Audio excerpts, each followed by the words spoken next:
Chapter 887. Do you know what to do next? Tuochuo Buhua pointed at Hubo, her again. I know. I am willing to be the leader of the suicide squad.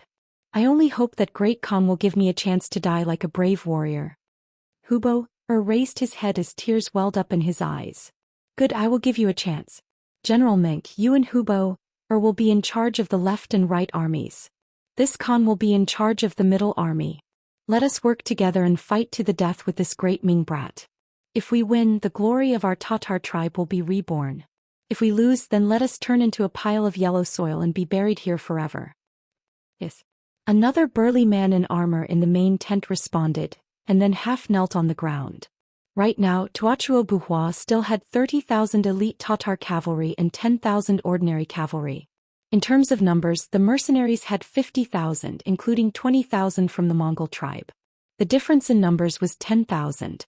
However, Tuochuo Buhua was leading the most elite Tatar cavalry. On the battlefield they could take on 3, 5 or even more. Just from this point alone they still had a chance of victory. At this point Tuochuo Buhua did not want to retreat anymore. With 40,000 cavalry he could go to other places and become a king. However, the humiliation that the mercenaries had brought them had to be washed away. Otherwise, even if he died, he would not be able to rest in peace. Both sides had close to 100,000 cavalry in total. From afar, tents were next to tents and war horses were next to war horses. Everyone seemed to know that this was a battle to the death. No one held any hope. Just like that, blade against blade, spear against spear, they laid out their chariots and horses. There was no discussion, but they all made the same decision to fight to the death the next day. Within the main tent of the mercenaries, Yang Qindong was holding a meeting with all the generals. This meeting was different from the previous ones. There was not even a sand table in front of them, nor were there any battle plans. At the start of the meeting, as the leader, Yang Qindong had already set the tone. There's no need for any strategy in this battle. Tuo won't use any tricks, nor will he divide his forces to create an opportunity for us. Some of them are just war horses charging head-on. Some of them are just to see whose bones are harder and whose saber is sharper. Let me ask you, are you afraid? Not at all. All the officers replied in unison, their voices echoing throughout the main tent. All right. Yang Qindong looked at everyone with an encouraging gaze. Then he pointed at Su He and said, Division Commander Su, I'll let you introduce the 30,000 elite cavalry under Tuochuo Buhua. Yes. Su He stood up and saluted Yang Qindong and the other officers. As a former member of the Tatar cavalry, he was very familiar with the situation of this cavalry. Comrades, there are only 40,000 cavalry left. 10,000 of them are ordinary cavalry. There is no need to worry about them. I believe that any of our troops can defeat them. He.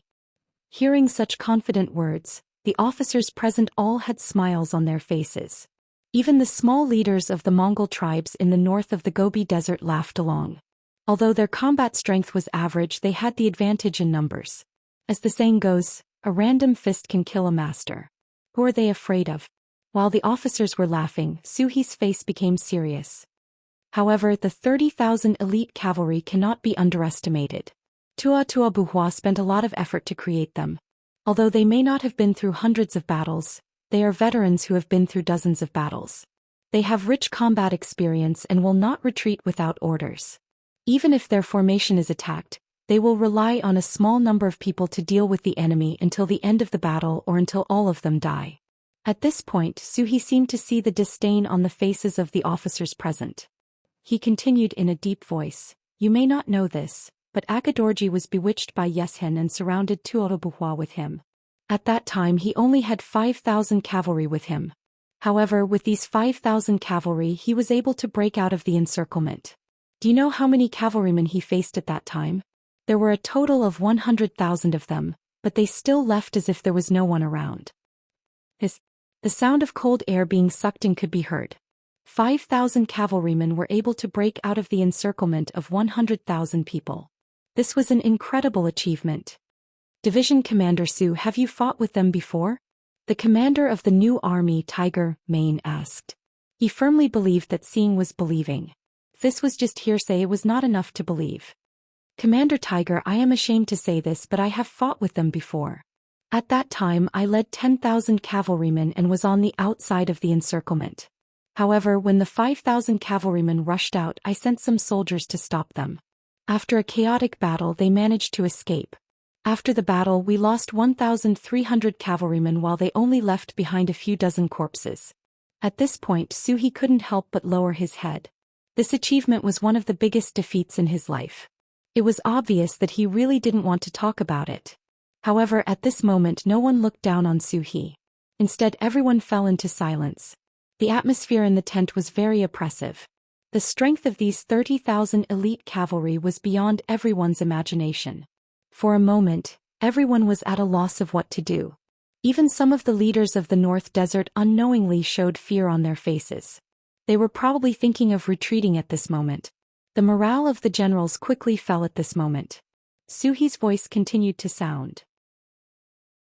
These cavalrymen are completely different from ordinary cavalrymen. They hold a sword in one hand and a shield in the other. They rely on their superb horse skills to maintain their balance on the battlefield. The sword is a Mongolian scimitar. In close combat it is more in line with the principles of mechanics. It doesn't need the soldier's own strength. Just the charge of the horse is enough to easily cut off the enemy's head. This saves a lot of energy in the process. The shield can be used to block the enemy's sword. This way they can better protect themselves.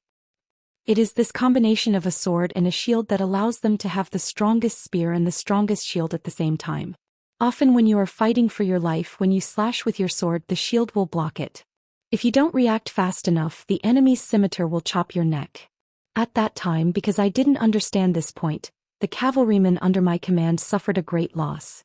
Even the dozens of cavalrymen who were able to kill the enemy were only able to achieve a small result because of the crowd. After explaining everything he knew and understood, Zhou Xian saluted Yang Chendong and returned to the group. Then everyone's gaze fell on Yang Chendong. In many of their hearts, this was the god of war. This was the 100 Victories general. The battles under his command would never fail. When everyone's gaze fell on him, Yang Chendong's originally calm face revealed a trace of a smile. Aha, the strongest shield and the strongest spear. Interesting. But I don't know how strong their shields will be when they are faced with muskets. Ha ha ha ha. With just a few words, the atmosphere in the main tent instantly relaxed. That's right, no matter how strong you are, when facing the muskets and cannons, can you really be invulnerable? Everyone laughed, and the original atmosphere was no longer that oppressive. Yang Chendong timely stretched out his hand and pressed it down. For a moment, the tent became quiet again. We have muskets and powerful cannons, but I don't think these are the treasures that can defeat all opponents. If we want to become the strongest cavalrymen in the world, then we are destined to gather the strengths of others and the strengths of others. We must learn from each other's strengths to make up for our weaknesses. In the end, we will become the invincible and undefeatable cavalry of the prairie. The 30,000 elite cavalrymen of the Tatar Empire may be very strong, but in my opinion, they are more like a whetstone blade that sharpens us. Let's put it this way, I am preparing to build another division. This division will be called the 1st Cavalry Division. It will have 3 regiments, each with 5 battalions, a total of 6,000 men. This division commander, 3 regimental commanders and 15 battalion commanders will not be appointed based on seniority or nationality. It will all be based on personal strength. It will all be based on personal bravery and merit. Their treatment is far better than the other units. It is the same as the current Cold Vanguard unit or even better. Let's put it this way. To be able to enter this division, one's whole family will ascend to heaven. When a Han rider enters the division, a hero's plate will be hung high in the family, and it will be respected by the world. When a foreign rider enters the division, he will be registered as a Han citizen. From a soldier to an officer, he will be able to bring one of his family members to be registered as a Han citizen. If he is promoted, he will be able to bring his whole family to be registered as a Han citizen. Before Yang Chendong could finish his words, the entire main tent was already bustling with noise and excitement. Anyone who had been to the first city would know the importance of being registered as a Han citizen. In the past, this people who were regarded as herbivores and were called weak and bullied had a high status that people could only envy and look up to. As long as one was a Han citizen, whether it was dividing land, paying taxes, or buying things, they had a lot of privileges. Even the rule in the first city that outsiders had to live in for 5 years to be qualified to own a local house was reduced to 3 years when it fell on the Han citizens. This was only one of the embodiments. There were many other benefits that could not be described in detail. Let's put it this way. As long as you were a Han citizen, you were born to be superior to others. Even if you went to work, your salary would be 1.5 times or even more than 2 times that of other ethnic groups. Not to mention getting a job in the city. Whether a Han citizen wanted to be an official or join the army, the conditions would be much lower. Because of this, the Han people became a high and mighty existence. In order to be on good terms with them, countless young Mongolian girls in the city vowed to only marry Han men so that their next generation could live better. Chapter 888. There were many benefits to being a Han person and everyone had a deep understanding of it. Fortunately, the Han people did not have the habit of bullying other races, or rather they did not have the time to develop this habit. Although the other races were somewhat dissatisfied, they could not find a reason to express it. However, it was undeniable that they also yearned to become Han people in their hearts. It was just that there was no opportunity to obtain this power. For example, one of the higher-ups in the army, the Tatar division commander Zhou Xian, was still a Tatar. Even such a general could not become a Han person, let alone others. This matter of promotion could only be an idea. But now, Yang Qindong formally raised this issue in front of everyone and gave the corresponding conditions. As long as they could meet these conditions, they would be promoted. This made everyone see hope.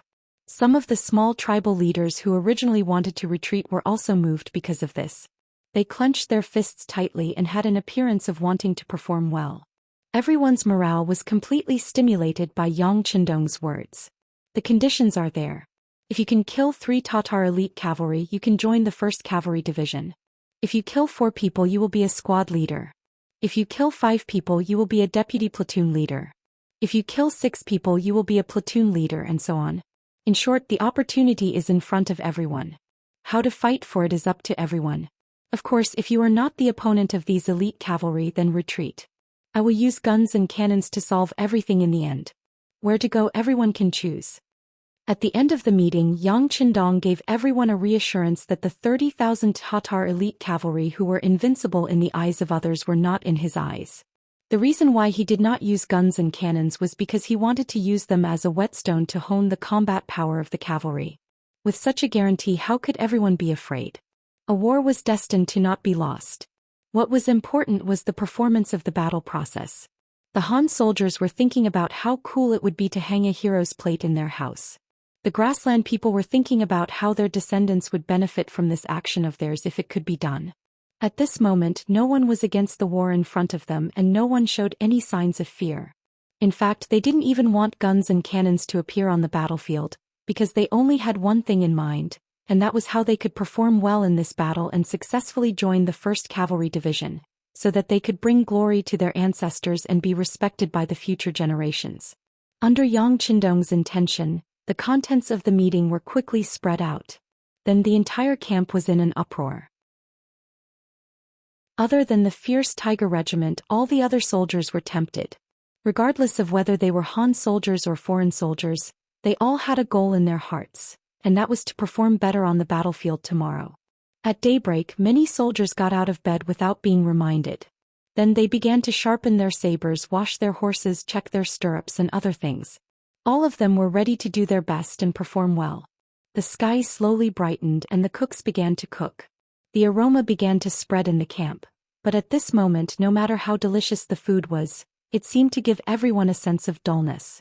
At this moment, everyone's eyes were fixed on the enemy camp 10 li away, and killing intent filled the sky. In the Tatar camp, Tuachuo Buhua also began to raise the tent after breakfast. 10,000 ordinary cavalry became logisticians, responsible for the army's food supply and other matters. The 30,000 elite cavalry divided into 3 different directions and began to move towards the mercenary camp. With these 30,000 invincible elite cavalry, Tuachuo Buhua was confident that he could defeat any opponent. Reality would also prove that the Tatar elite cavalry was undefeatable and undefeatable, the strongest cavalry in the world. According to the previous arrangement, Hu Boer would be on the left, Mink on the right, and he would personally lead 10,000 elite cavalry in the middle. As long as the three of them moved together, they would be able to break through the formation of the mercenaries, and finally kill their way to that ignorant brat who did not know the immensity of heaven and earth. At that time they would use the Mongolian curved horses to teach Yang Chendong how to behave, and tell him who was the strongest in the Central Plains. With the invincible elite cavalry of this era, Tuochuo Buhua was not afraid of any schemes from the mercenaries. He believed that in front of absolute strength, nothing could stop them from advancing. In the past, Yeshen of the Wara Empire could not do it, and now Yang Chendong could not do it either. With great ambition, the 30,000 elite Tatar cavalry set out. After advancing for 5 li, 6 li, 7 li, the mercenary camp did not move at all, and a look of disdain flashed across Tuochuo Buhua's eyes. He did not know what kind of game the enemy was playing, but he knew that when there was only 3 li left, his elite cavalry would be able to charge over. At that time no one would be able to stop them. Pass down the order, prepare to attack. The arrogant Tuochuo Buhua sat on his horse and gave the order to the flag bearer. Boom boom boom. However, without waiting for the command flag to issue the order, 3 ear-splitting sounds of cannons rang out. The cannons landed about 200 meters in front of Tuochuo Buhua's left, middle and right troops. The loud rumbling sound caused the elite cavalry to cry out in disarray. Even animals were afraid of fire and loud explosions, and war horses were even more so. Reality had proven that even the most well-trained war horses would lose control in front of the cannons. The 3 cannons completely wiped away the confidence on Tuochuo Buhua's face. For the first time, fear appeared in his heart. How much of his 30,000 elite cavalry would be able to fight against the mercenaries with such advanced weapons? Just as he was thinking, a rider came from the distance. It was the new commander of the army, Tiger's Mane.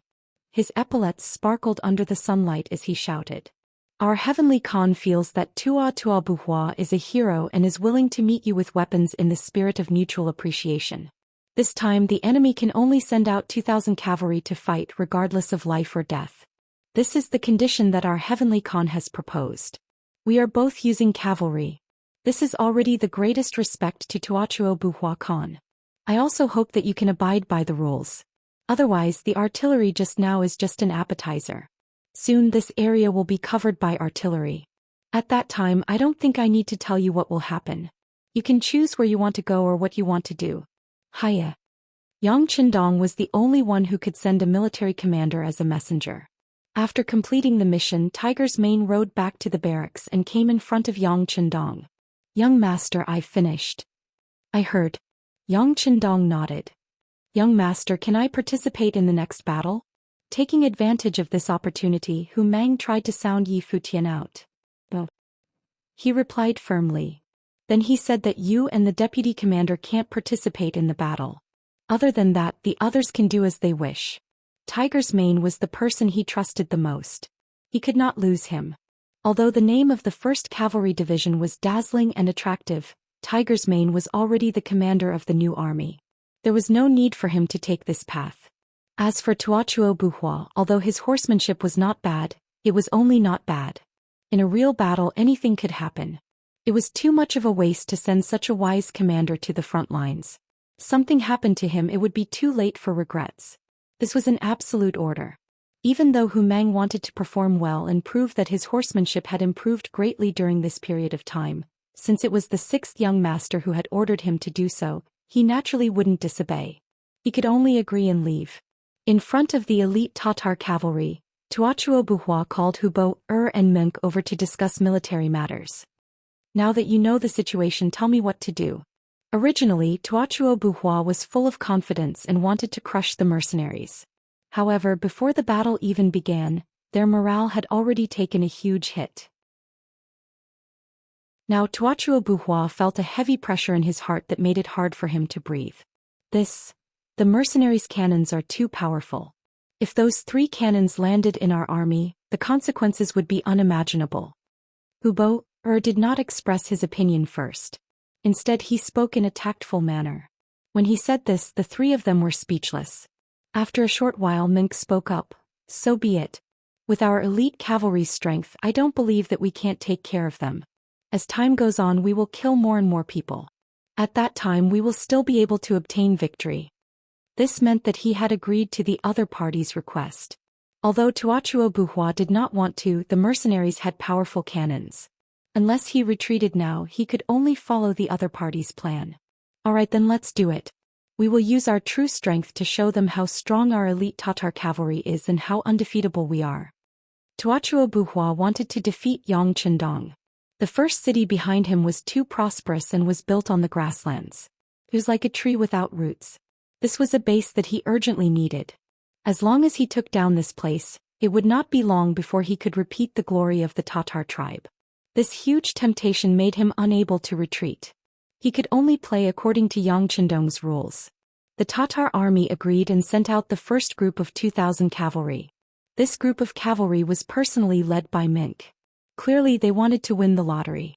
Facing the 2,000 elite cavalry sent out by the Tatar army, the mercenaries also sent out 2,000 cavalry from the north of the desert. It was clear that the promotion last night had moved many people. There were many small leaders who volunteered to fight. Perhaps they were worried that if they did not take the initiative in the beginning, they would not have the chance to do so in the future. Chapter 889. Tell the cavalry warriors that as long as they kill 3 people they can retreat. Of course, if you still have the ability you can choose to kill more people. There will be different military merits waiting for you. We have people on the side watching and recording. Of course, if you feel that you can't win you can retreat. You won't be charged with desertion. In front of the first echelon of 2,000 foreign tribe cavalry and tens of thousands of soldiers, Yang Chendong made such a solemn promise. He was now the heavenly Khan. Every word he said was no less than an imperial edict. The reason why he made such a concession was because he was worried that the Tatar elite cavalry was too powerful and would scare these warriors. In the end, no one dared to fight and that would be a joke.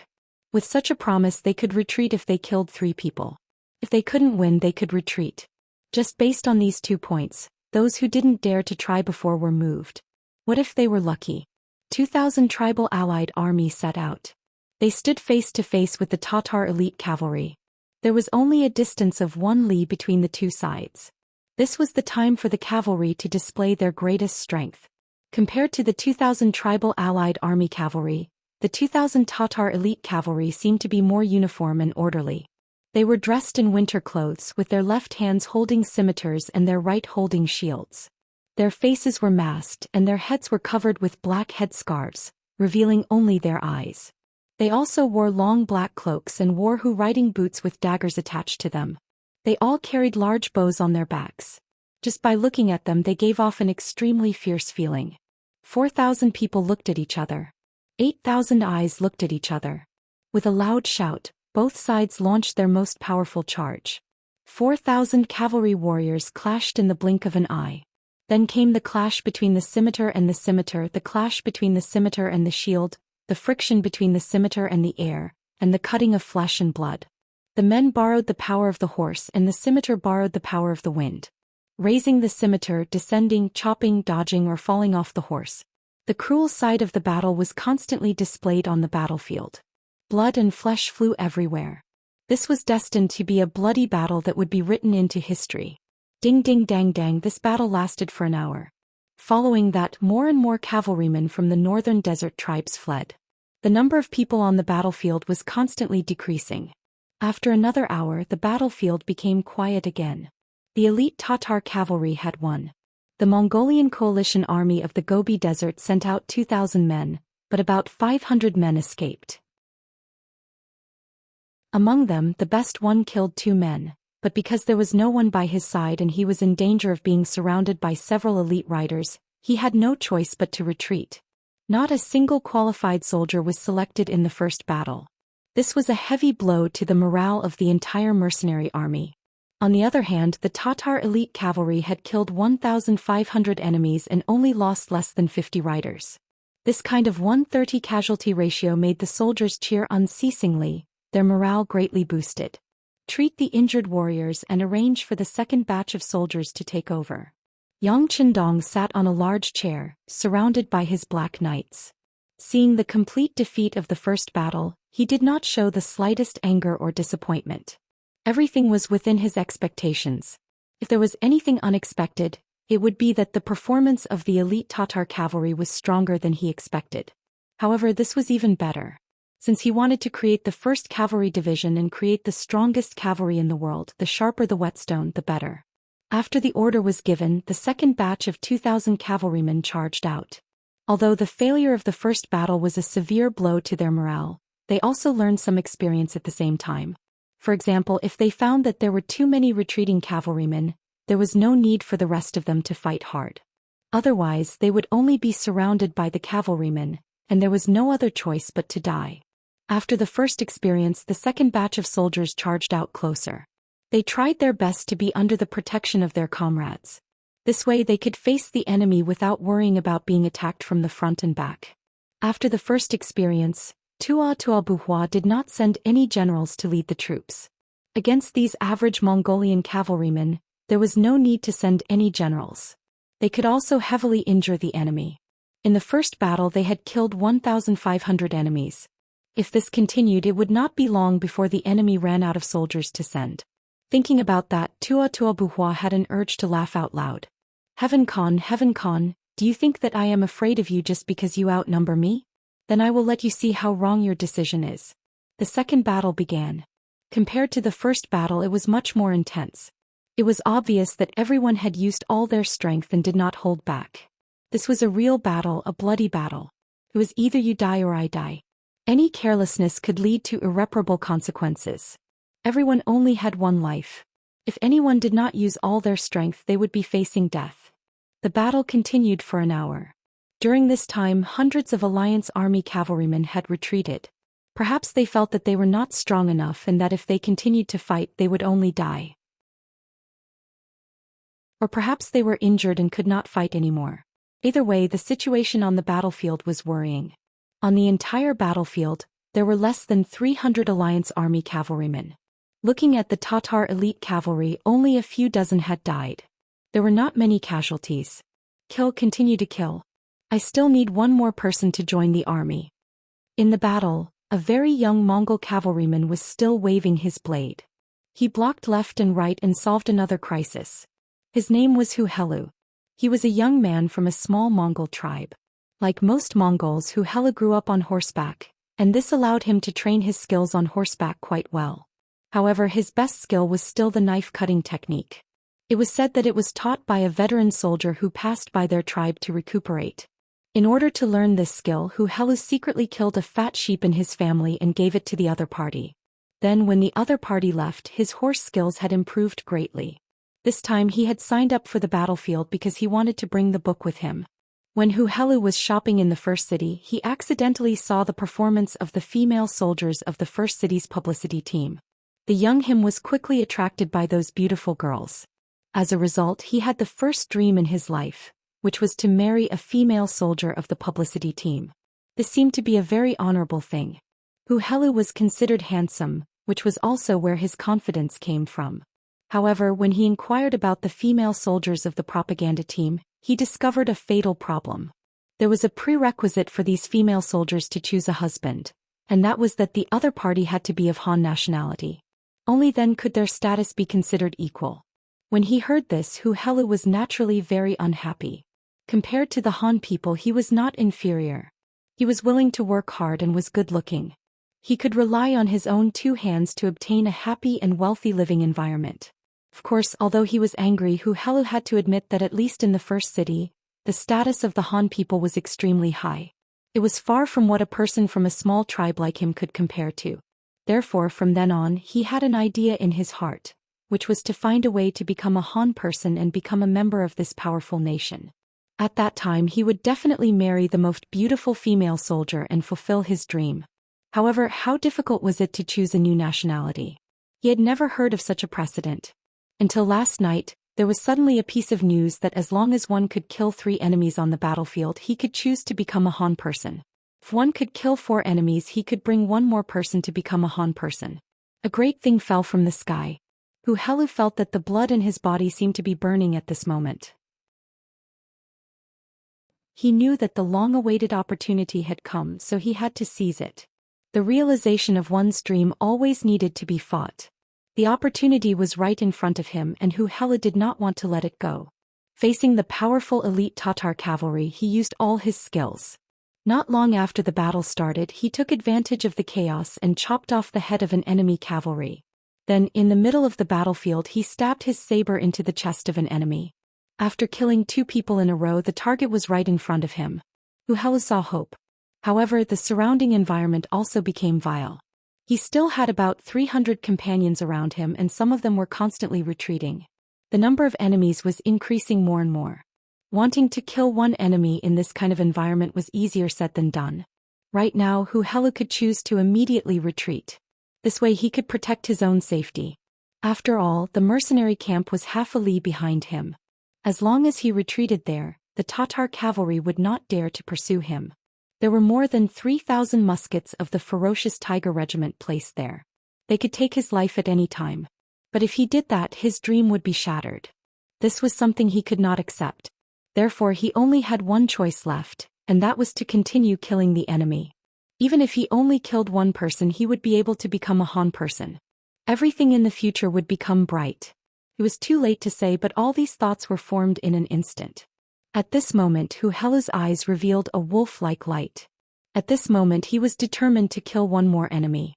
It was also at this time that 2 elite Tatar cavalry appeared in his field of vision. They discovered him and rushed towards him.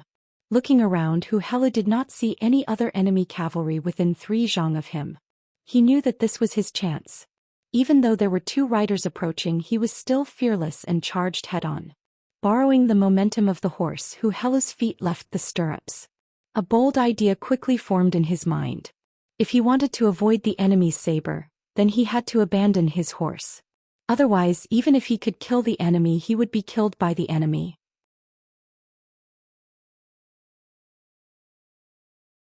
Chapter 890. On the battlefield, leaving one's horse was a very dangerous thing to do. If he didn't handle it well, he wouldn't know where the blade would come from and end his life. But at this time, in order to fulfill his dream, he couldn't care less. The 2 enemy riders were getting closer and closer. Hu Helu could already see the murderous eyes behind the black cloth. But at this time, Hu Helu suddenly jumped into the air. Then he turned around and slashed at the back of the head of the unprepared elite Tatar rider. The pincer attack of the 2 elite Tatar riders was blocked because of Hu Helu's sudden jump. Not only that, but the back of the head of one of the elite Tatar riders was cut. The sharp blade fell and half of the head was chopped off. Blood flowed out and the elite Tatar rider fell from his horse. Half of his head fell to the ground. He couldn't be more dead. Finally, he killed another person. Hu Helu had completed the mission of killing 3 enemies. Naturally, he was extremely excited in his heart. However, before he could cheer, he had already fallen from mid-air. Unfortunately, he sprained his ankle and a heart-wrenching pain drilled into his body from his ankle. With his foot sprained, he could no longer stand. At this time, the elite Tatar riders on the other side had already moved their horses and rushed towards him. On one side was a person who borrowed the momentum of the horse to rush forward. On the other side was an injured soldier who was half kneeling on the ground. The result was self-evident. This scene also deeply attracted the attention of the scouts who were observing the battlefield. They were ordered by Yang Chendong to observe the results of the battle. In order to be able to see everything more clearly, they didn't want to lose any military merit. Hundreds of people had binoculars. Just now, Hu Helu's performance was seen by several people. Seeing that the first warrior who killed 3 enemies had finally appeared, they didn't have time to cheer. Seeing that this person was about to be in danger, everyone held their breath and held their breath. Ah! Half kneeling on the ground, Hu Helu saw the killing move in front of him. He didn't know where he got the strength from, but he suddenly dashed forward and rushed under the warhorse of the elite Tatar cavalry. He then brandished his saber and chopped off the rear hooves of the warhorse. The warhorse that was galloping at high speed also fell to the ground with a plop. The elite Tatar cavalry also fell to the ground together with it. It was a very disgraceful scene of a dog eating feces. After chopping off the warhorse's hind leg, Hu Helu did not stop there. Instead, he turned around and crawled forward. In less than 2 breaths, he arrived behind the Tatar elite cavalry that was in a state of confusion. Then he abruptly plunged his saber down and ended the life of another enemy. After killing 4 people in a row, not only would he be promoted, but he would also be able to bring a family member with him. The excited Hu Helu seemed to have regained some strength in his body. He placed his left hand beside his mouth and whistled sharply. The horse in the distance heard the sound and came over.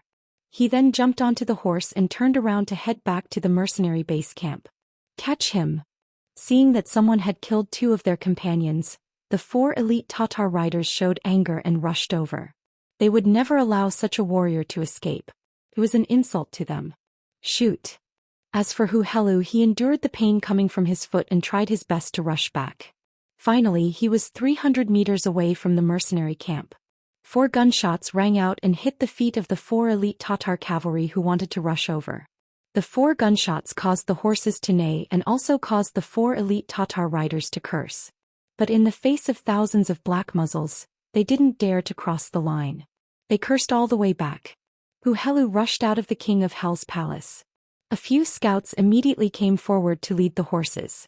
The medics who had been waiting for a long time also came forward to check the injuries. Another scout in charge of registration ran to Yang Chendong and saluted. 6th young master. This person killed 4 enemies and returned safely. In the midst of the silence, cheers suddenly rang out. Finally, someone had passed the test. While everyone was celebrating for him, they were also cheering for themselves. Since one person could do it, there would be a second person who could do it. Good.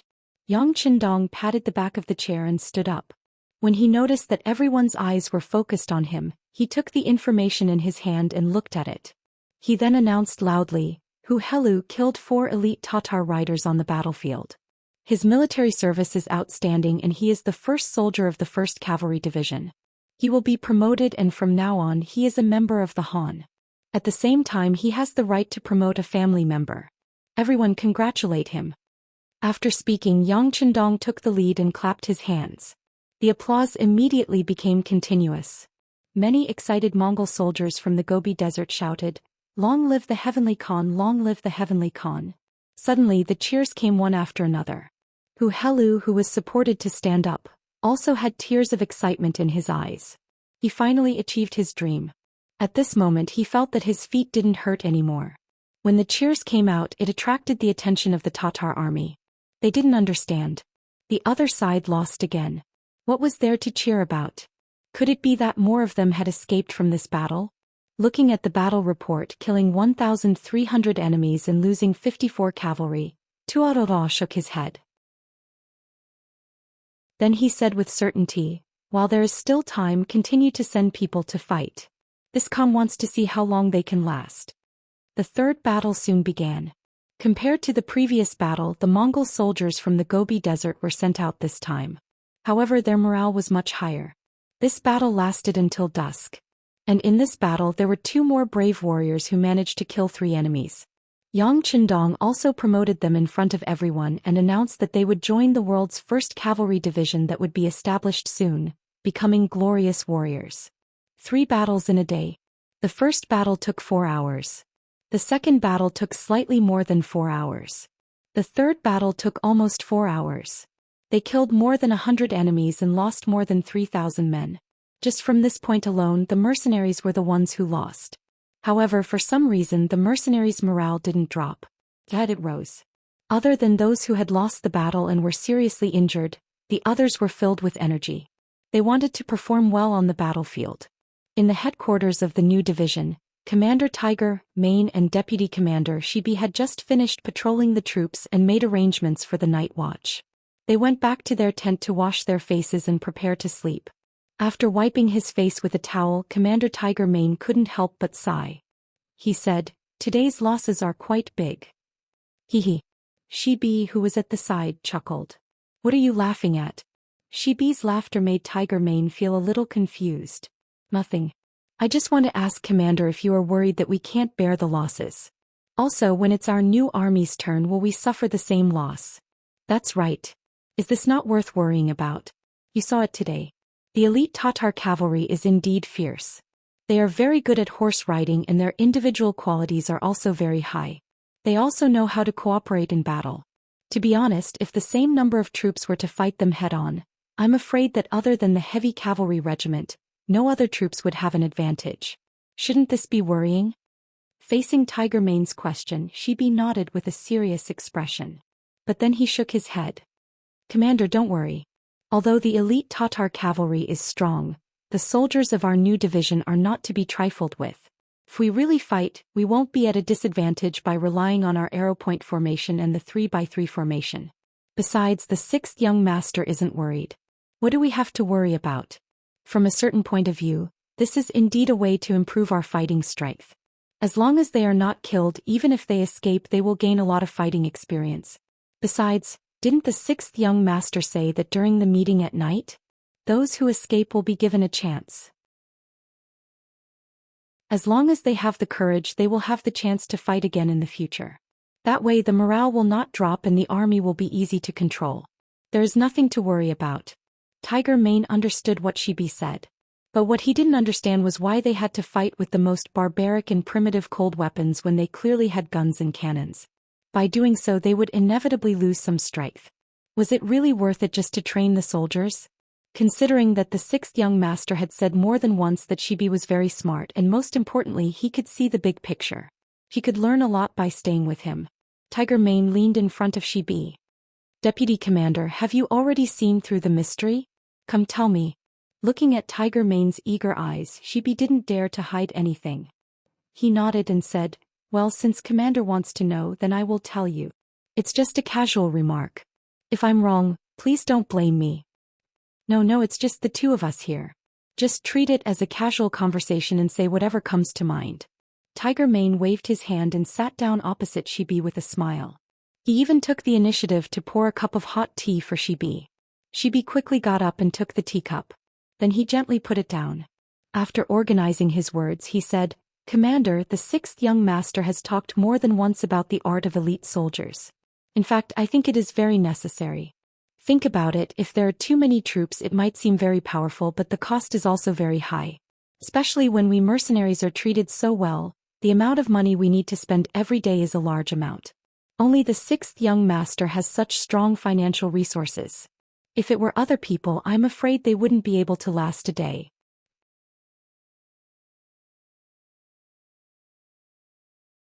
Chapter 891.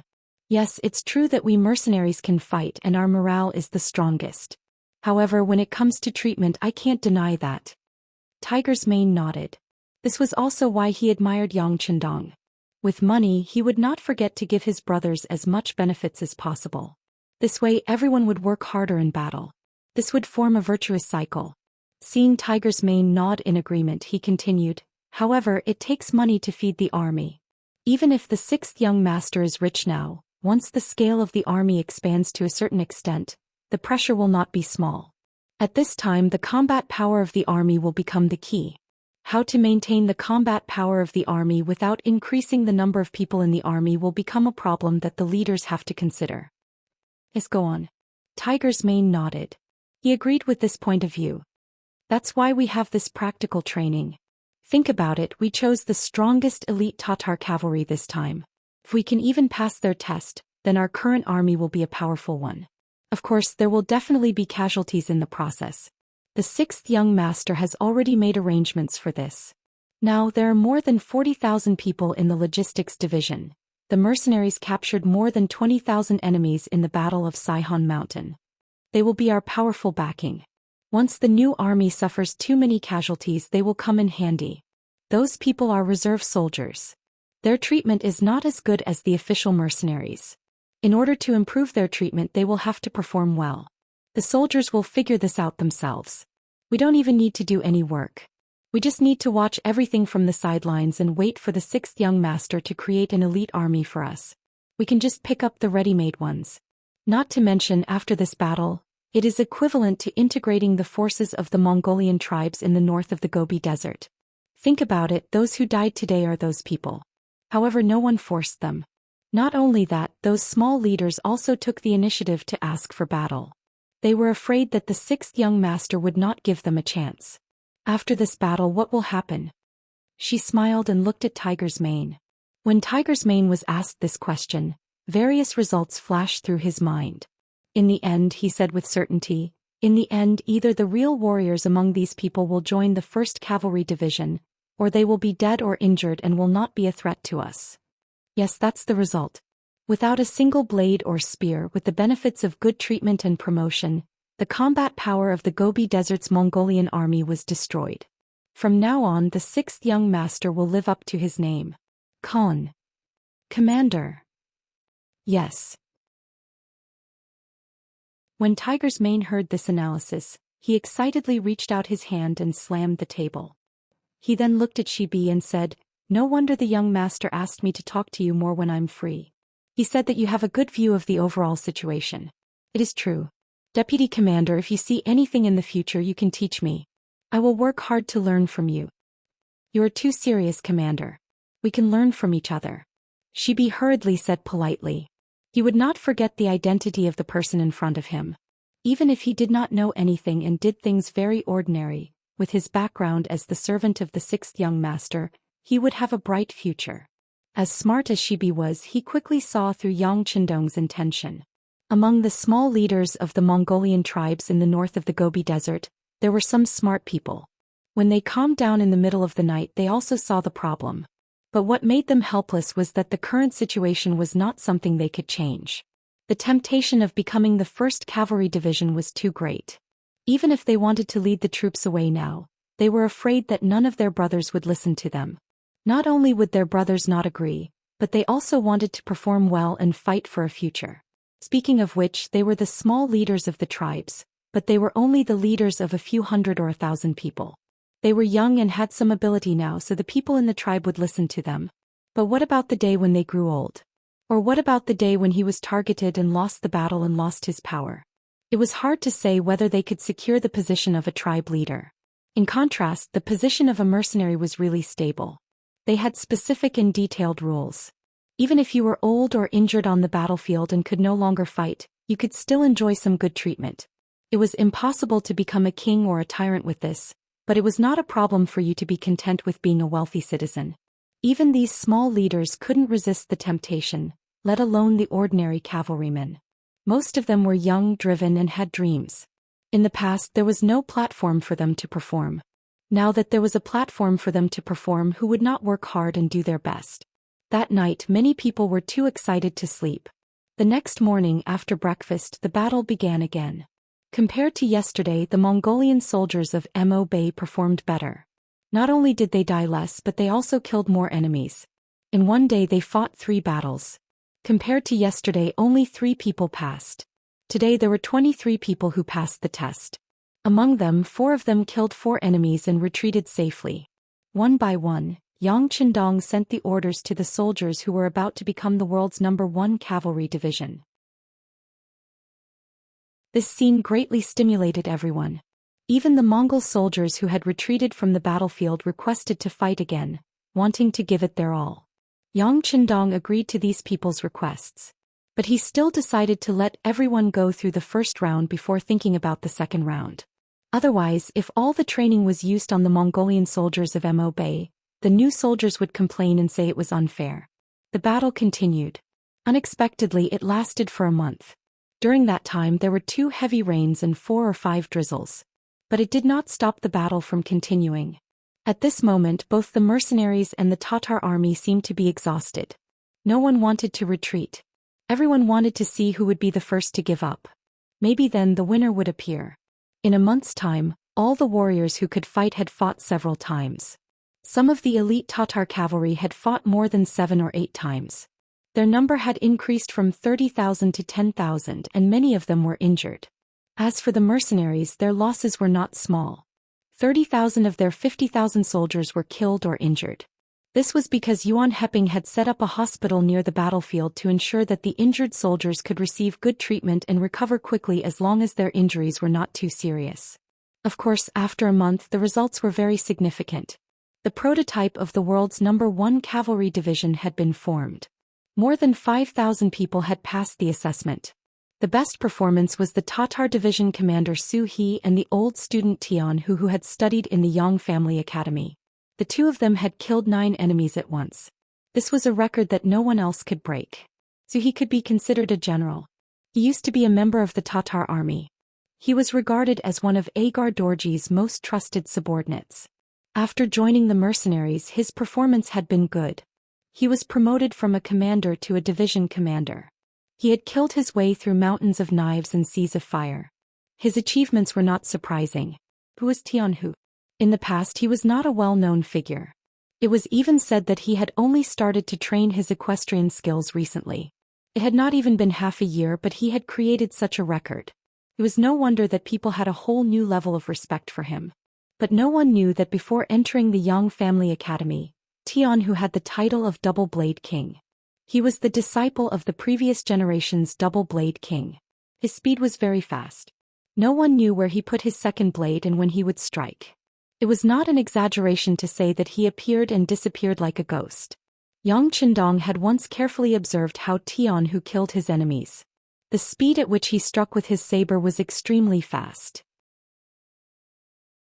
Often when the two met, his opponent would not even have time to react before Tianhu had already retracted his saber. When he met someone who was difficult to deal with, Tianhu's second saber would strike at an even more tricky angle. It was precisely because of this speed and strangeness that he finally obtained the result of killing 9 people in one battle. Hence, Tianhu was also known as the Double Saber Tianhu. And this was not his limit.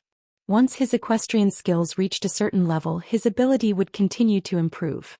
Other than these two, there were many other people who performed well. For example, the Tatar Division's 1st Battalion commander, Teimu. He killed 6 people in one battle. This tiger general, who had been subdued by Yang Qindong in Narcissus Town, had finally grown up. There was also Fan Yuhai's former confidant, Lu Duo, who had killed 6 elite Tatar cavalrymen in one battle. Lu Duo had followed Fan Yuhai for a long time and was even used as a trusted aide. In the decisive battle on the battlefield west of the Water Horse River, Fan Yuhai was defeated and captured alive. Because Lu Duo was a talent, Yang Qindong kept him alive. This person had once thought of avenging Fan Yuhai. But when he truly integrated into the mercenary camp and was guided by Yang Qindong several times, his mentality underwent a huge change. After seeing the difference between his former master and the one he was about to serve, his heroic spirit was stimulated. With such a wise master, he always felt that if he could not make a name for himself, then he would be letting down his good skills. He immediately signed up to join the battle against the elite Tatar cavalry.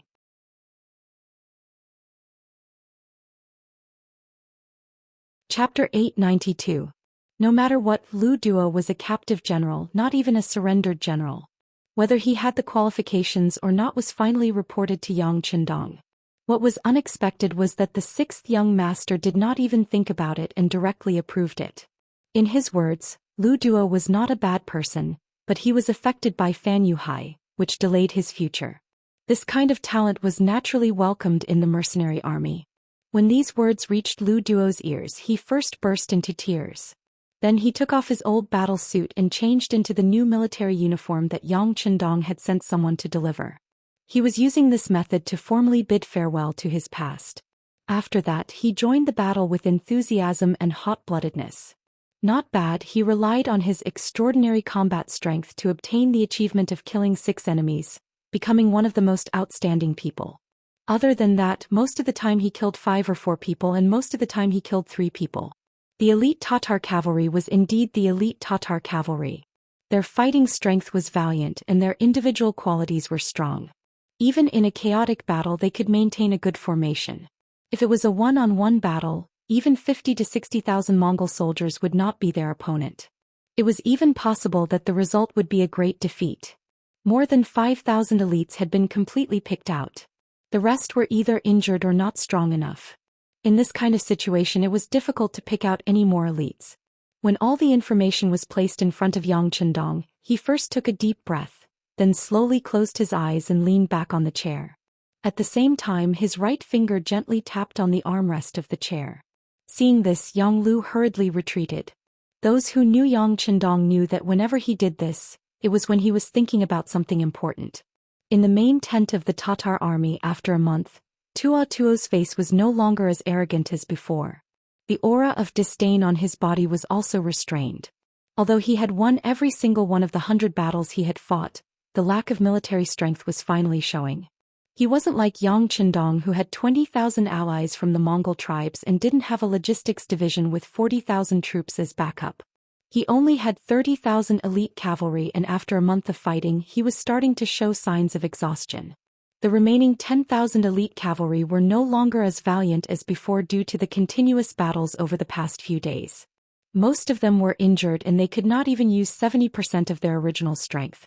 If this continued, it would not be long before they were completely annihilated. Although he did not want to admit it, it was the truth. It was not something that would not exist just because he did not want to admit it. Thinking about how he had come with great ambition and had lost so many soldiers, he looked coldly at Meng Ku and Hubo, and said, "You two, tell me, are we going to continue fighting? We can't. If we continue like this, we're going to lose everything. These mercenaries are just using us as whetstones to train their troops." Hubo was waiting for Tuo's words to finish as she spoke with a tearful tone. At the start they had not seen through the intentions of the mercenaries. They had only thought that if they continued like this, the mercenaries would not have enough manpower. Even if they had reinforcements after losing so many battles, their morale would be at an all-time low. As such, it was time for them to retaliate. Once an army lost their morale, even if they had advanced weapons like guns and cannons, they would not be able to display their full strength. As such, not only would they be able to defeat the mercenaries, but they would also be able to use these weapons for themselves. If that was the case, the Tatar cavalry would be able to quickly regain their former glory. This was also the reason why they continued to play along with Yang Chendong, even though they knew that such a battle wasn't suitable for the 30,000 elite cavalry who were used to charging with the whole army. However, later on, they discovered that some of the mercenaries were people that they had fought before, and these people would kill them whenever they had the chance. When the situation turned bad, they would retreat.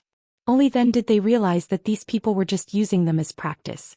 In the later stages of the battle, they could even see some of the mercenaries holding swords and shields, and they looked quite decent.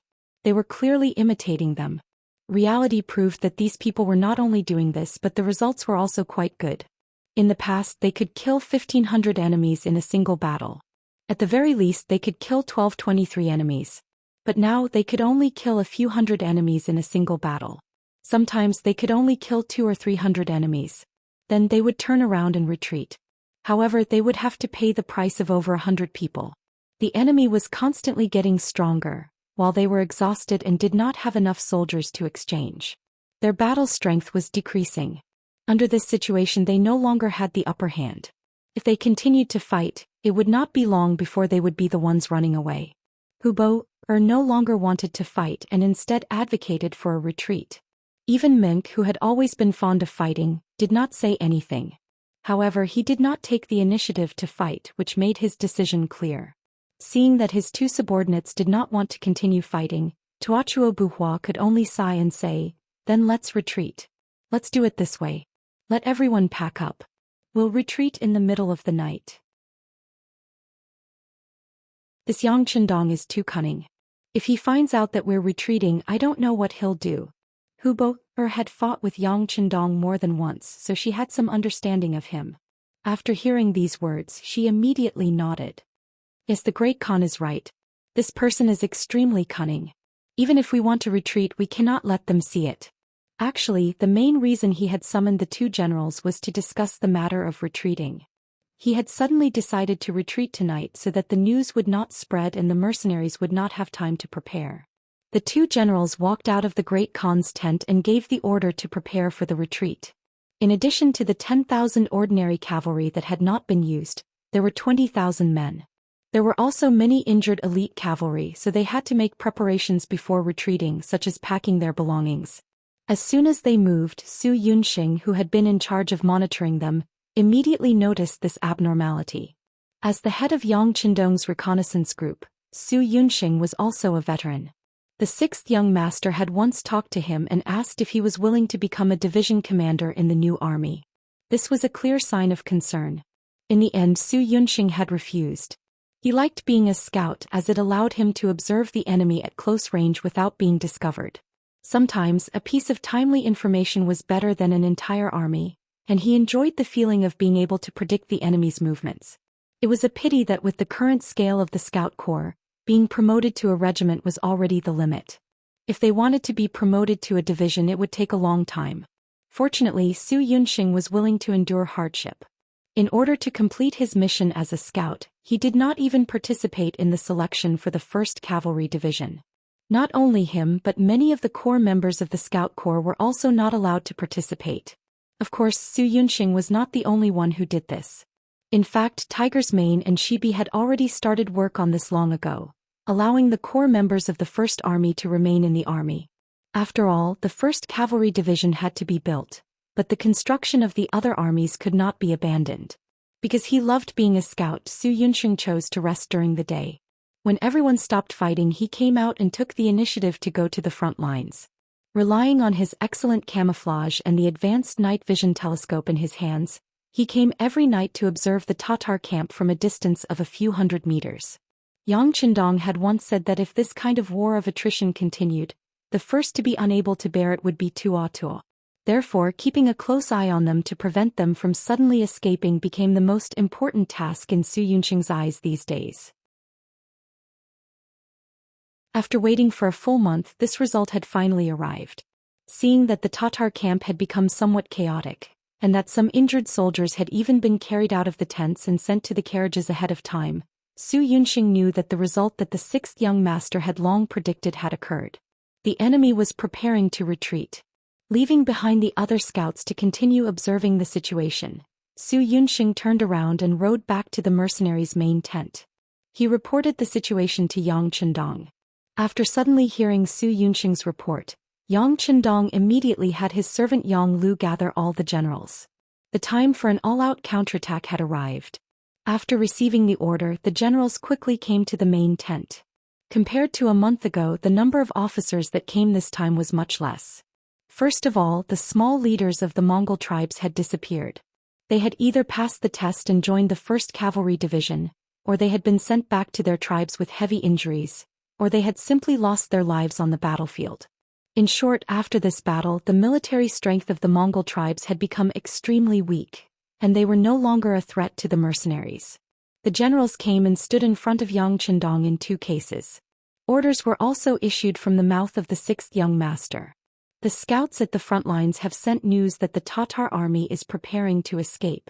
Finally, it is time for us to launch an all-out counterattack. I believe that everyone must have been holding back in their hearts, and now is the time for everyone to release and vent. Now I order. The Ferocious Tiger Regiment, Heavy Cavalry Regiment and the 1st Cavalry Division will form a joint force and charge forward. We must break through the enemy's camp in one blow. The Light Cavalry Regiment and the Scouts Regiment will follow closely to the left and right of the army, and protect the flanks while holding back the enemy. There are still 20,000 enemies left and we must think of a way to destroy them. At the very least we must destroy their main force. From now on, there will be no more Tatar tribes on the grasslands. Does everyone have the confidence? Yang Qindong looked at the generals and asked with a resolute expression.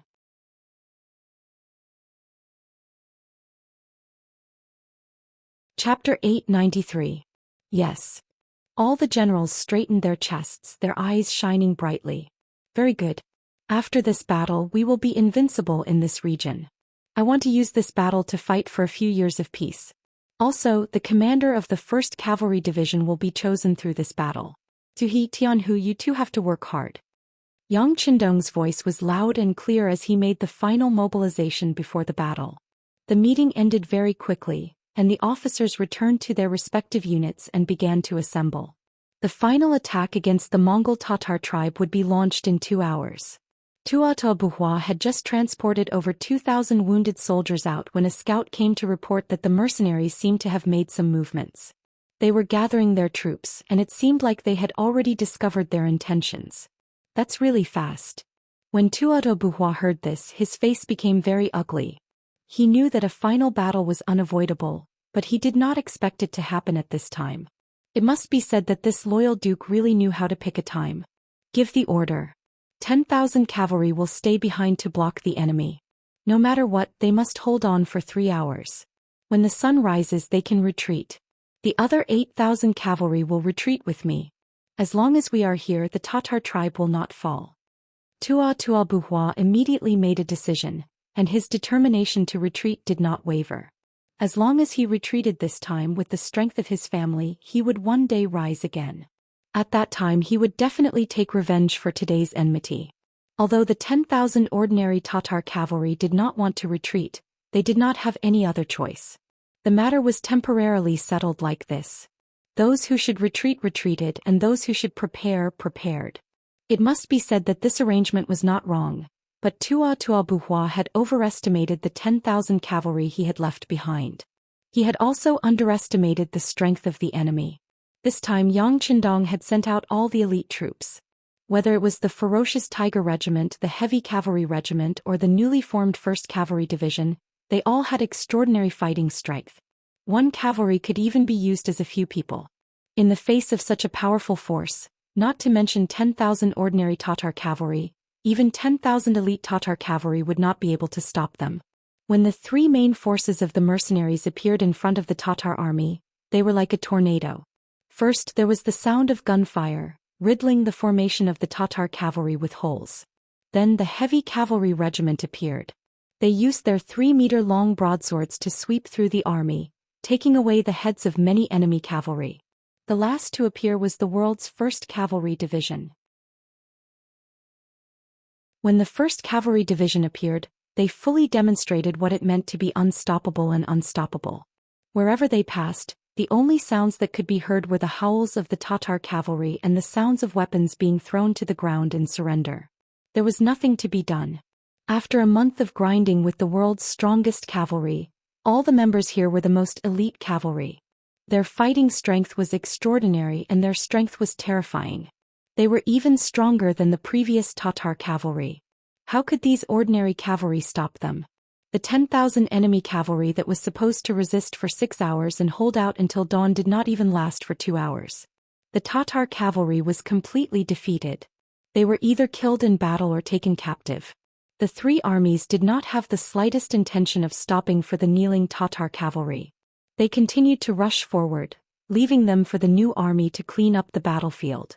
What they needed to do was to catch up with Tua Buhua and leave his life on this grassland. When the news of the 10,000 cavalry being defeated reached the ears of Tua Buhua, who was retreating, he actually thought that he was hallucinating. In the past he had won every time with 2,000 against 2,000.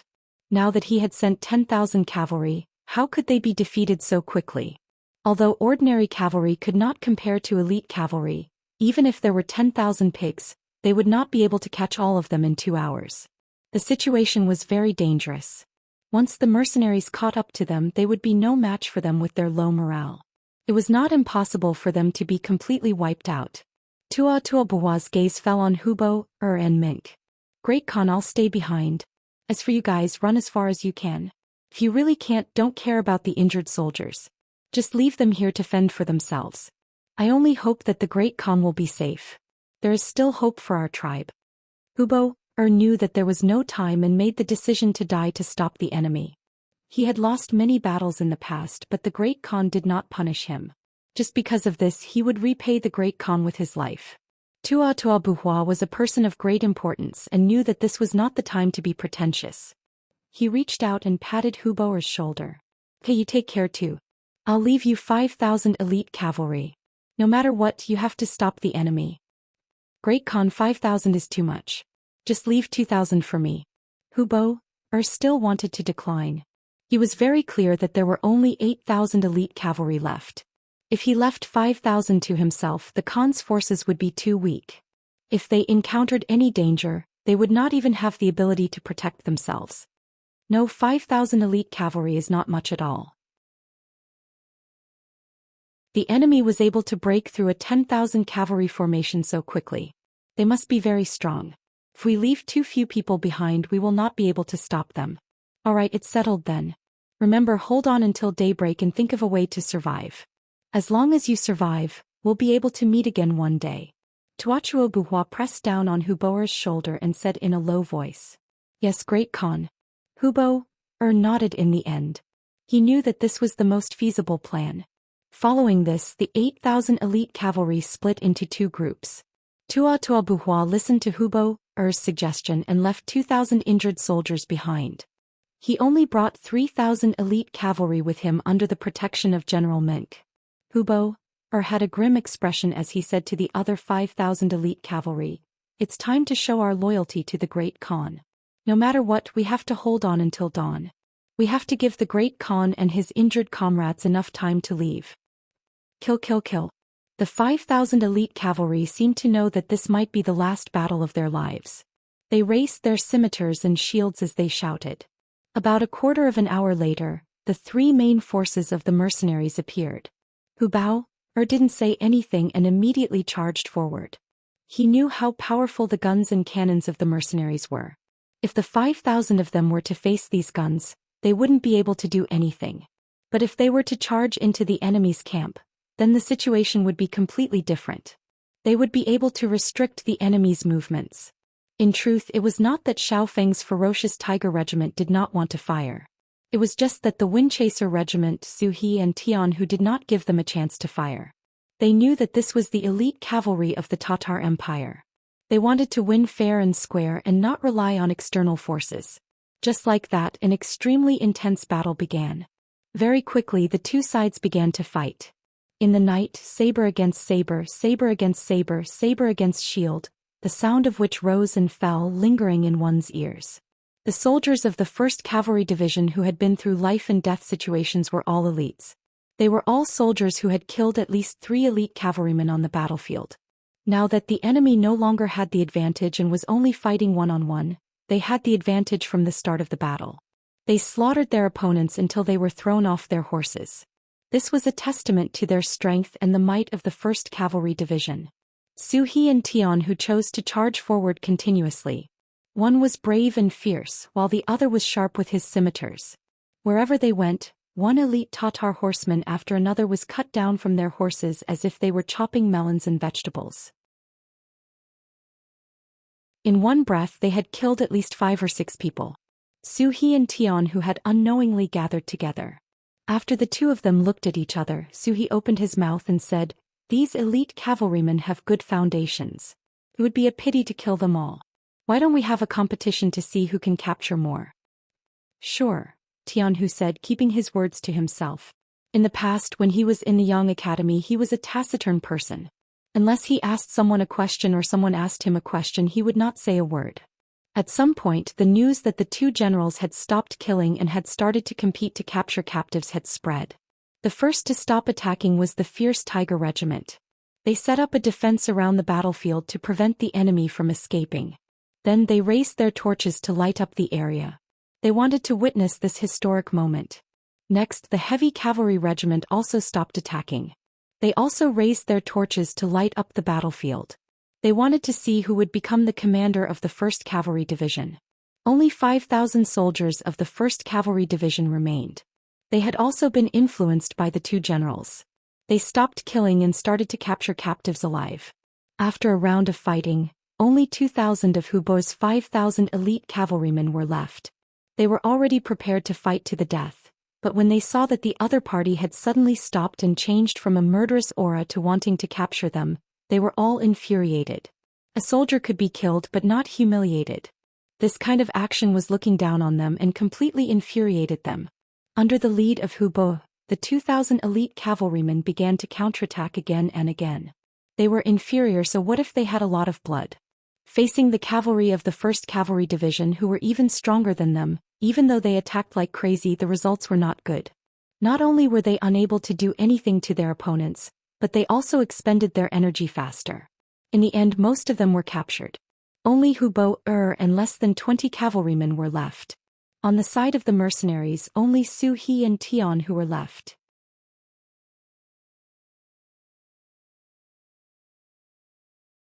Chapter 894. If it was in the past, it would have been impossible for the two of them to defeat 20 Tatar cavalrymen. But now the 21 cavalrymen, including Hu Bao, had expended a great deal of energy and were panting heavily. They had turned the impossible into possible. "Let's settle this once and for all." Su He glanced at Tian Hu, his voice carrying a clear challenge. "Okay." Tian Hu was still a man of few words. After he finished speaking, he suddenly rushed forward and chopped at the head of one of the elite Tatar cavalrymen, forcing the cavalryman to raise his blade to block. Using this opportunity, he slashed out with his second blade. The back of the blade smashed into the cavalryman's back. With a heavy blow, the cavalryman's mouth spilled out and he fell from his horse, heavily injured. In one round, they captured another man. Below them, Some warriors had already run over and tied up the injured Tatar rider who had fallen off his horse. When Su He saw this scene, he couldn't help but praise in his heart. Although this Tian who didn't like to talk much and gave people the impression that he was very boring, his skills were truly impressive.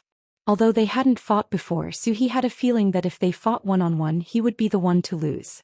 Since Tian who had moved, Su He didn't hold back either. He galloped towards the nearest cavalryman and used the momentum of his horse to slash out with his blade, colliding with the cavalryman's strength. When the first attack failed, he followed it up with another attack and another attack at the same location. The 3 attacks all landed on the cavalryman's scimitar. The powerful force made it so that the cavalryman couldn't hold his blade.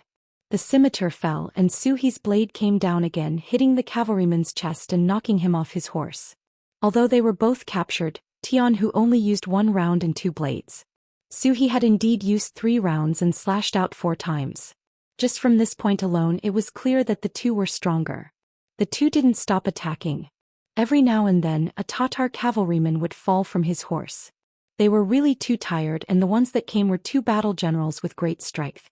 They barely managed to block a few moves before falling off their horses and becoming captives. In just 15 minutes only 3 people were left. Su He, Tian Hu and Hubei. Hubo hadn't participated in the battle just now. Firstly, he disdained to attack together with others, and secondly, he needed time to recover his strength. Right now it was a 1 versus 2 situation, and there were no other companions by his side. With a howl, Hubo unleashed a ferocious attack. With a curved blade and a round shield he was able to fight 1 versus 2, resulting in a stalemate. Although Hubo had lost to Yang Chendong several times in a row in terms of commanding, this did not prove that there was a problem with his intelligence. Who hadn't lost in front of Yang Chendong? Who had truly won before? If Hubo was really so useless, why would the Great Khan use him again and again? Not only that, Hubo had some talent in commanding, and his individual battle prowess was also extraordinary. He had fought against Su He and Tian Hu for more than 30 rounds without losing. He was still full of energy, his blade constantly moving as he unleashed ferocious attacks. Su He and Tian Hu were constantly retreating. Only when the opportunity was right would they take the initiative to attack and find the opponent's weakness. They could see that Hubo was just going all out before his death. As long as they could hold on for a while, the opponent would be completely exhausted and lose. Their estimates were not wrong. Although he had rested for a while, his body had not fully recovered. This attack was just his final performance. From the 40th round onwards his blade speed had clearly decreased. At this moment Su He made his move. He continued to exchange blows with Hubo, pushing him back step by step. As Hubo continued to retreat, he had unknowingly reached Tian Hu's side. Suddenly, a saber slashed towards his ribs, forcing him to put down his shield to defend. At this moment a second saber appeared. Tian Hu took the opportunity and slashed at the back of Hubo's body. The huge force from the saber caused Hubo's vision to darken. He fell from his horse and was bound. The battle was finally over. Su He and Tian Hu looked at each other at this moment and they burst into laughter. In this battle the 2 of them were almost equal. In the end, it was still up to the 6th young master to decide who would be the commander of the 1st Cavalry Division. The sky finally brightened. No matter what the reason was, Hubo had completed the mission that Great Khan Tuochuo had given her, persevering until the very last moment. In the end, Tuobuhua still managed to escape under the moonlight. The light cavalry and scouts that were sent out did not follow them. They only captured the 2,000 wounded soldiers and brought them back to the main camp. In the main tent, Yang Chendong looked at the generals who were covered in blood and looked a little tired, but they were in good spirits. He was naturally very happy. Although they did not capture Tuobuhua, the enemy's 30,000 elite cavalry was defeated. In the end only 3,000 managed to escape. They were no longer a threat. Moreover, Yang Chendong had a feeling that Tuobuhua was in real danger this time. After dominating the prairie for so long he had offended a lot of people. Previously it was because he had strong soldiers in his hands that no one dared to do anything to him. But now there were only 3,000 elite cavalrymen by his side. So it was hard to say. Yang Chendong sat on the chair and first congratulated the generals on their victory. When he heard that they had captured 2,000 wounded soldiers he was even happier. He ordered, "Immediately send them back to the first city hospital for treatment. Wounded soldiers are good stuff. They have experienced fighting on the battlefield and even died once. They have a deeper understanding of what they should do on the battlefield in the future. Once they recover from their injuries and return to the team, they will definitely be the best of the best." Yes. When the servant Yang Lu heard the order, he immediately nodded and walked out of the tent to make the arrangements. After discussing the battle, Yang Qindong's gaze finally landed on Su He and Tian Hu. He then looked left and right but did not immediately make a decision. For Yang Qindong, no matter which of the two men was qualified to be the division commander of the world's first cavalry division. However, there was only one position for the division commander. How should he choose? Even he had a headache. As if seeing Yang Qindong's dilemma, Su He, who was standing below, had a complicated look on his face. Then his expression became more determined. He stepped out of the group and first gave a standard military salute to Yang Qindong. Then he said, "Sixth young master, I am willing to withdraw from the competition for the position of the 1st Cavalry Division's division commander." But Su He was willing to take the initiative to withdraw. This was really out of Yang Qindong's expectation. However, the 1st Army's commander Tiger's Mane and the deputy commander Shibi, who were standing below, let out a long sigh of relief. This was the result of their private efforts for a long time. "Sixth young master, Tian Hu's strength is very strong. He is very suitable to be the division commander of the 1st Cavalry Division. As for me, the Tatar Division still needs me," Su He said concisely. Then he looked at Tiger's Mane. The reason why Su He made such a decision was indeed because Tiger's Mane and Shibi had done a lot of private efforts. In order to keep this Tiger General, the two of them even took the initiative to promise that as long as Tiger's Mane was willing to stay, the Tatar Division could be trained into another 1st Cavalry Division. When the time came, they would give him whatever he wanted.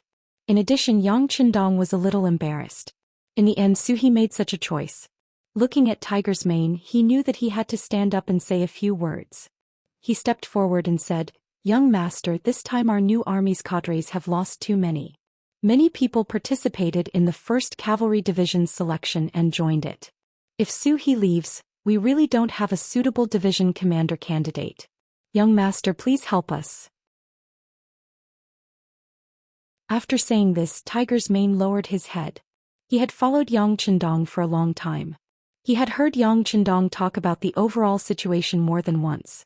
Now his decision was somewhat narrow-minded. He was speaking from the perspective of the new army.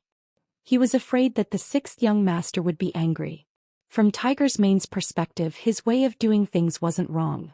This time's actual combat training had indeed stimulated everyone's enthusiasm. Needless to say, the foreign race's soldiers had used all their strength in order to be promoted to the Han Dynasty.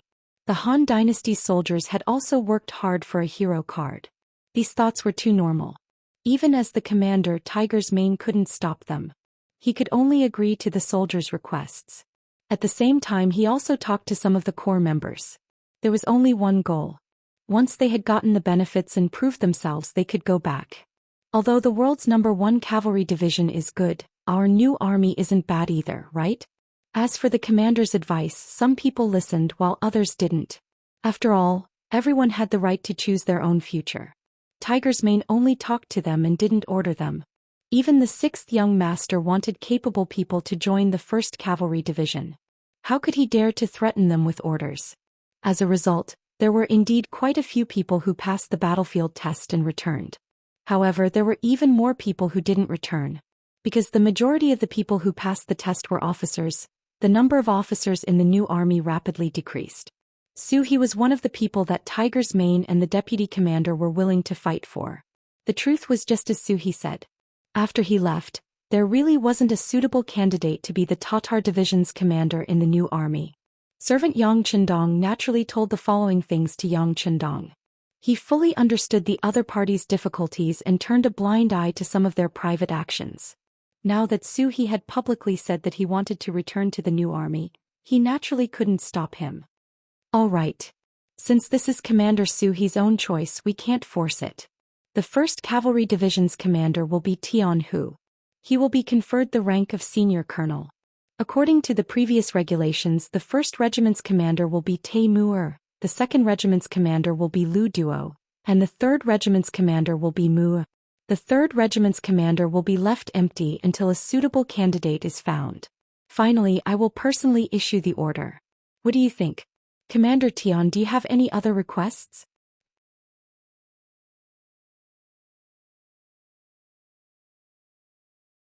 Chapter 895. Yang Qindong began to set up the framework of the 1st Cavalry Division. After that, the specific work would be completed by Tian Hu and the 2 newly appointed regimental commanders. Tian Hu, who had been called out, knew that he was going to be the 1st commander of the 1st Cavalry Division. Excitement finally appeared on his calm face. He suddenly knelt on the ground and raised his head to look at Yang Qindong. With a very respectful tone, he said, "Teacher, this student will definitely live up to your expectations." Most of the people who came from the Yang Qindong Academy were used to calling him Dean. However, there were also some people who performed well and were favored by Yang Qindong. They were specially taken care of and could be called teachers. Tian Hu was one of these people. It was natural for a student to kneel before a teacher. Yang Qindong didn't stop Tian Hu's actions. Instead, he said with a face full of praise, "Tian Hu, I'm handing over these elite cavalry troops to you. What I want is an army that can fight at any time, and win at any time. As long as you can do this, the logistics division will do their best to satisfy your needs. However, there is only one condition. If the combat strength of the troops is not good enough, I will hold you accountable as the commander. Peter, don't worry. Since you've given this heavy responsibility to this student will definitely live up to your expectations. In the future, the 1st Cavalry Division will not disgrace this name. In the cold weapons battle, it will become the undisputed #1 in the world." Tian Hu said as if he was making a promise. He wasn't hot-headed. Although he said that the 1st Cavalry Division was the best in the world, it was only in the cold weapons battle. From this, it could be seen that he already had some plans in mind for how to develop and strengthen the troops of the 1st Cavalry Division. Later on, the facts also proved that the 1st Cavalry Division lived up to their name. The 6,000 cavalry troops had indeed become the strongest cavalry on the grasslands. Every time they went out to battle, the news of victory would be sent back.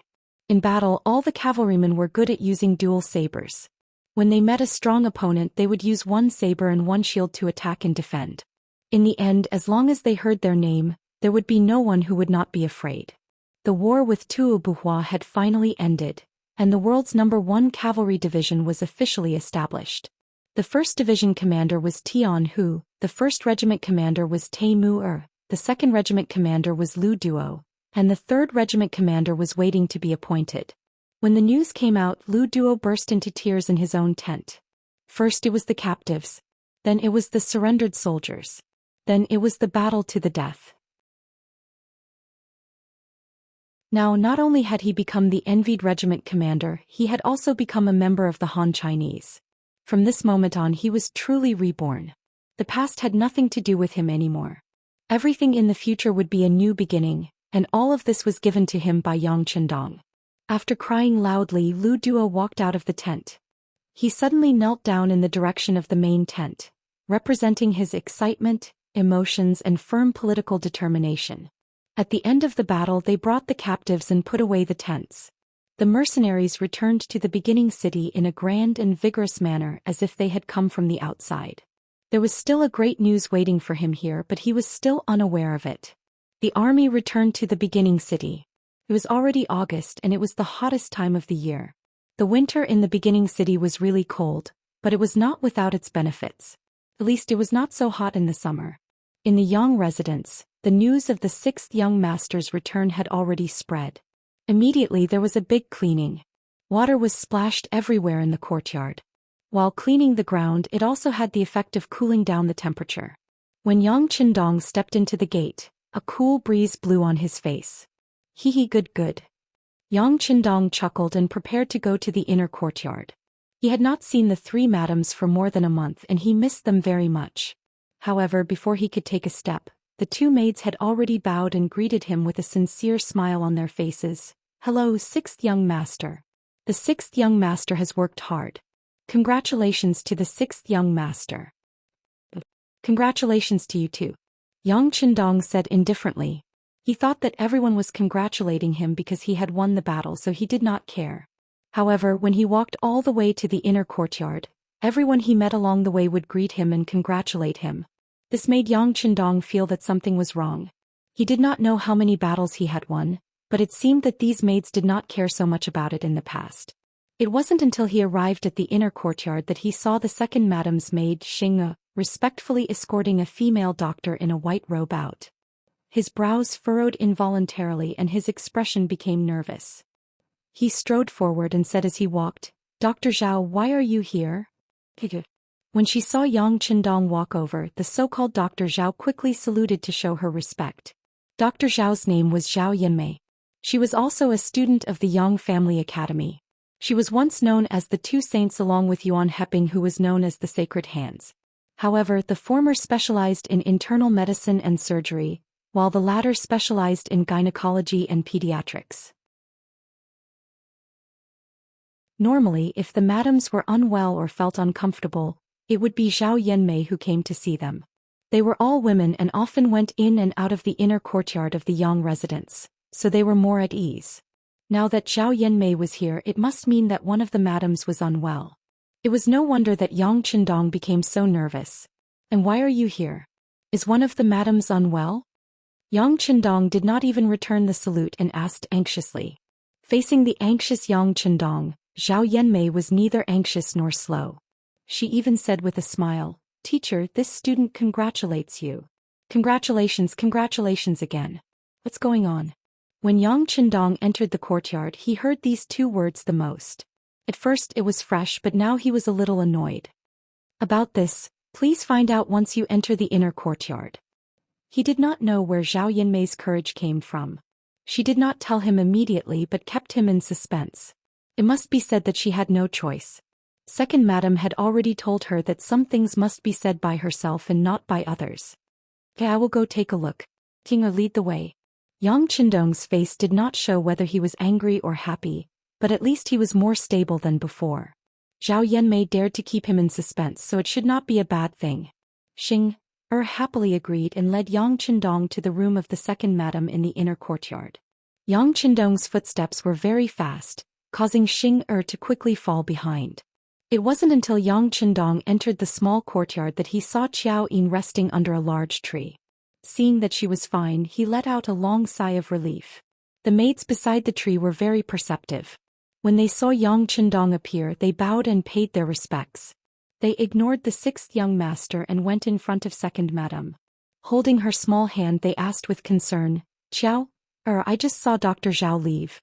What happened? Are you feeling unwell?" At this moment Qiao Yin's face was red. "Young master, I did not expect you to return so quickly. I was originally prepared to welcome you at the door with fourth sister and fifth sister. We are husband and wife. There is no need for those complicated formalities."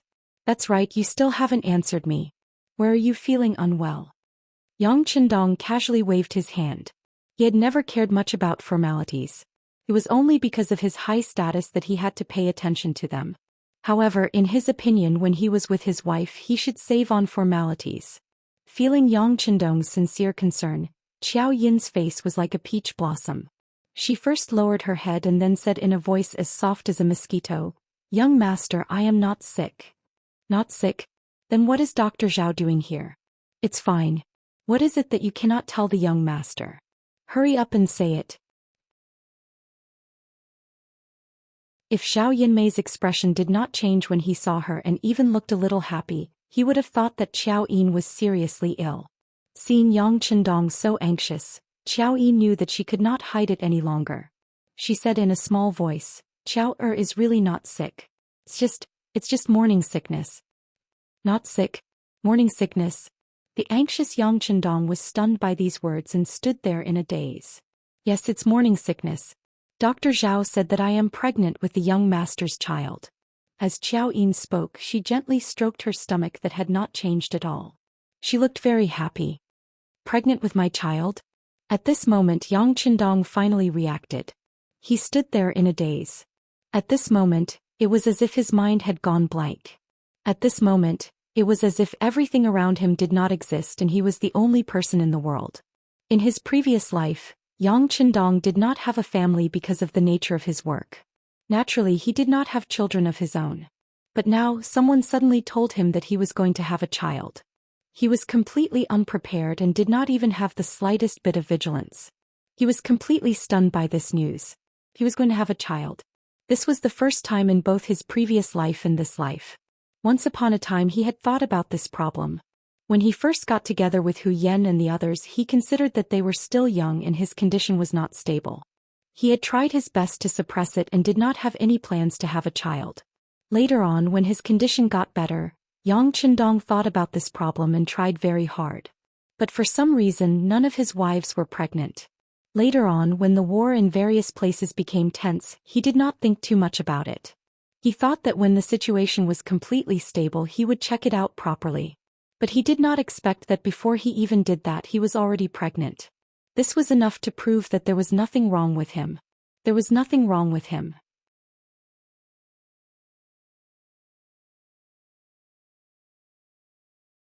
Chapter 896. Young Master, what's wrong? Don't scare Xiao. After reporting the good news, Xiao Yin had been waiting for Yang Chendong's reaction. However, she found that the young master stood there like a fool, neither happy nor sad. For a moment she became anxious. Young master, I don't know what to do. After all, eldest sister doesn't have a child yet, but I already have one. This really shouldn't be happening. If young master isn't happy, then Xiao doesn't want it. As she spoke, Xiao Yin began to cry. She couldn't be blamed for being so agitated. Hu Yen, as the legal wife, didn't have a child yet, but she, as a concubine, had a child first. This was not allowed in many large clans. In fact, in order to protect the position of the legal wife, whether or not she could keep the child was another matter. The crying Xiao Yin finally woke Yang Chendong from his fantasy. When he saw that Xiao Yin was crying, saying that she was wrong and talking about Hu Yen, he pulled her into his arms. My good Xiao, what are you saying? You have a child, so the other sisters should be happy. How could they be angry? Moreover, they will have children in the future. There's nothing to be jealous about. But, really? Xiao Yin was, after all, only a maidservant and not a legitimate daughter of a large clan. Therefore, she had only heard of such things and didn't feel that deep of a fear. Now that she heard Yang Chendong say that there was no problem, then there was naturally no problem. She immediately laughed through her tears. He's true. It's truer than real gold and silver. Yang Chendong hugged Xiao Yin lightly and laughed foolishly. Alright, when did this happen? How long has it been? The last time the young master married little sister Tuoya. On the second night, didn't you come to my room and little sister Xianxia's room? Dr. Zhao said that the child is still young. Xiao Yin's face was full of happiness when she spoke of this. Yang Chendong was so happy that he could only nod his head continuously. When he was looking for the two madams, he had put in a lot of effort because he had found another sister for them. He felt a little guilty in his heart. He didn't expect that his hard work would really bear fruit. Good, very good. It was indeed wonderful.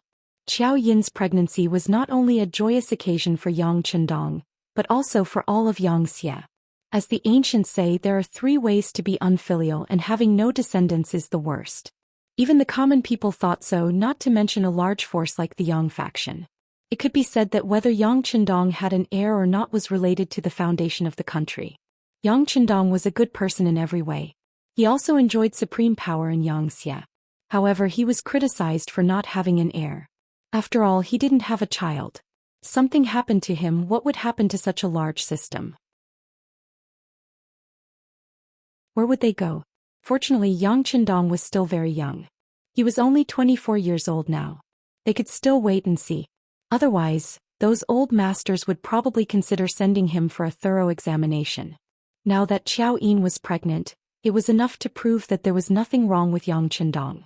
This way, everyone's hearts could finally be put down.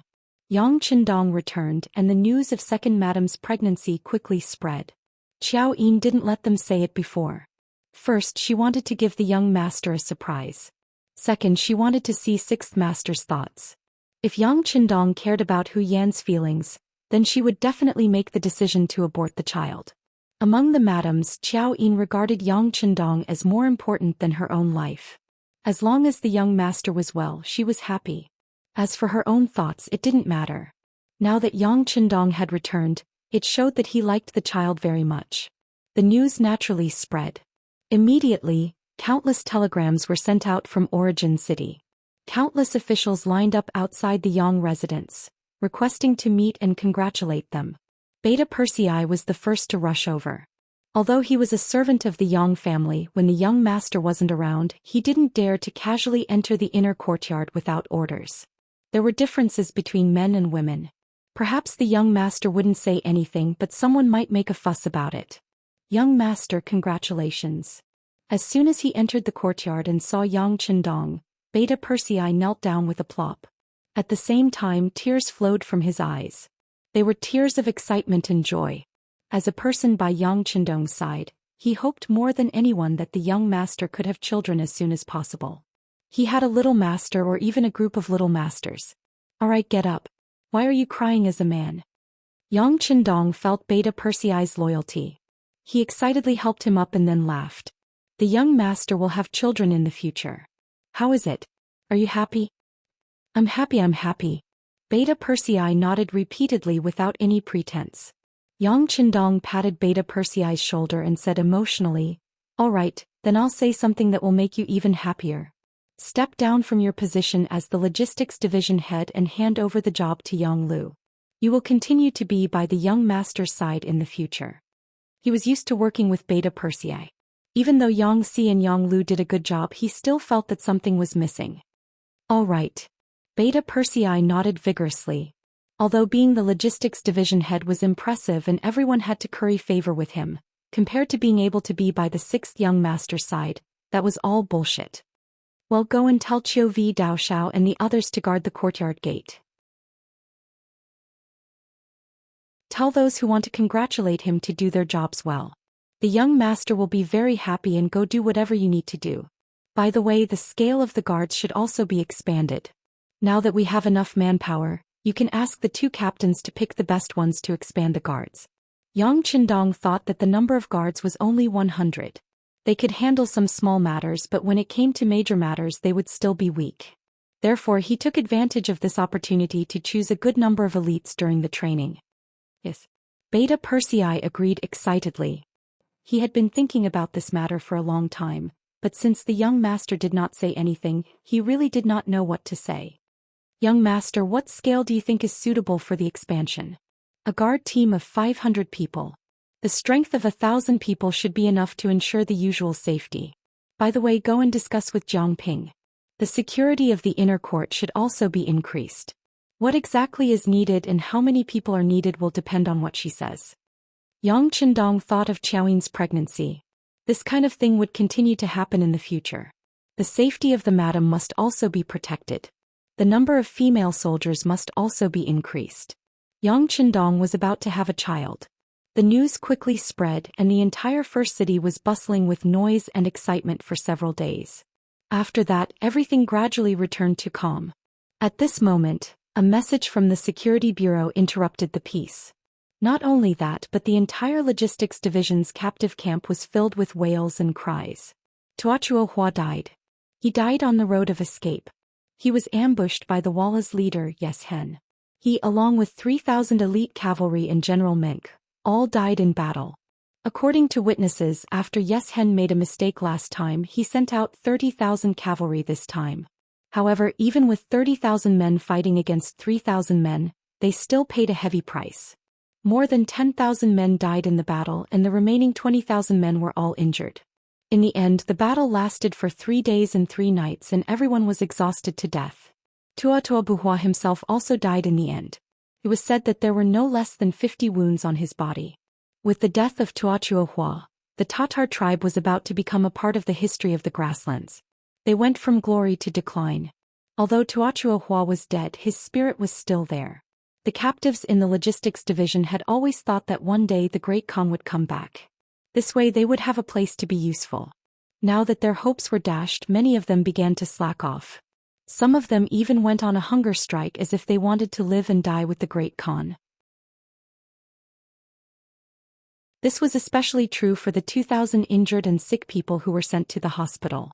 They wanted to get revenge on Yes Hen and almost caused a scene in the hospital.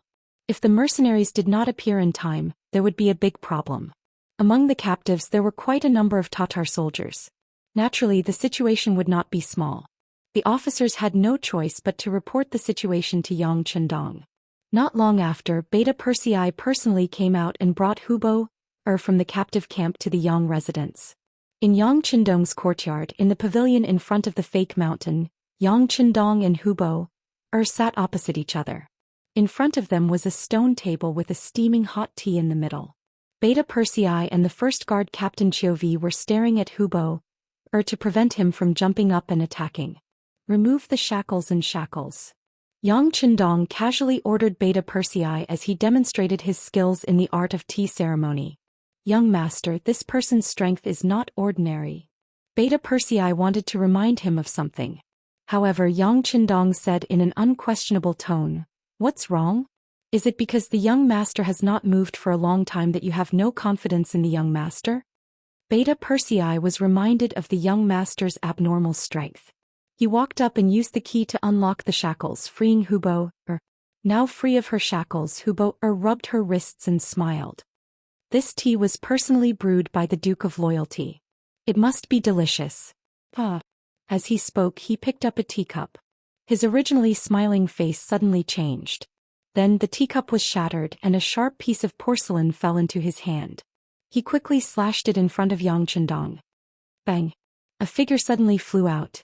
Before Beta Persei and Chiovi could react, Hubo's burly figure flew out and crashed into the courtyard, his face covered in dirt. Yang Chendong was still sitting there as before. He held a teacup and slowly tasted the tea. The tea is not bad.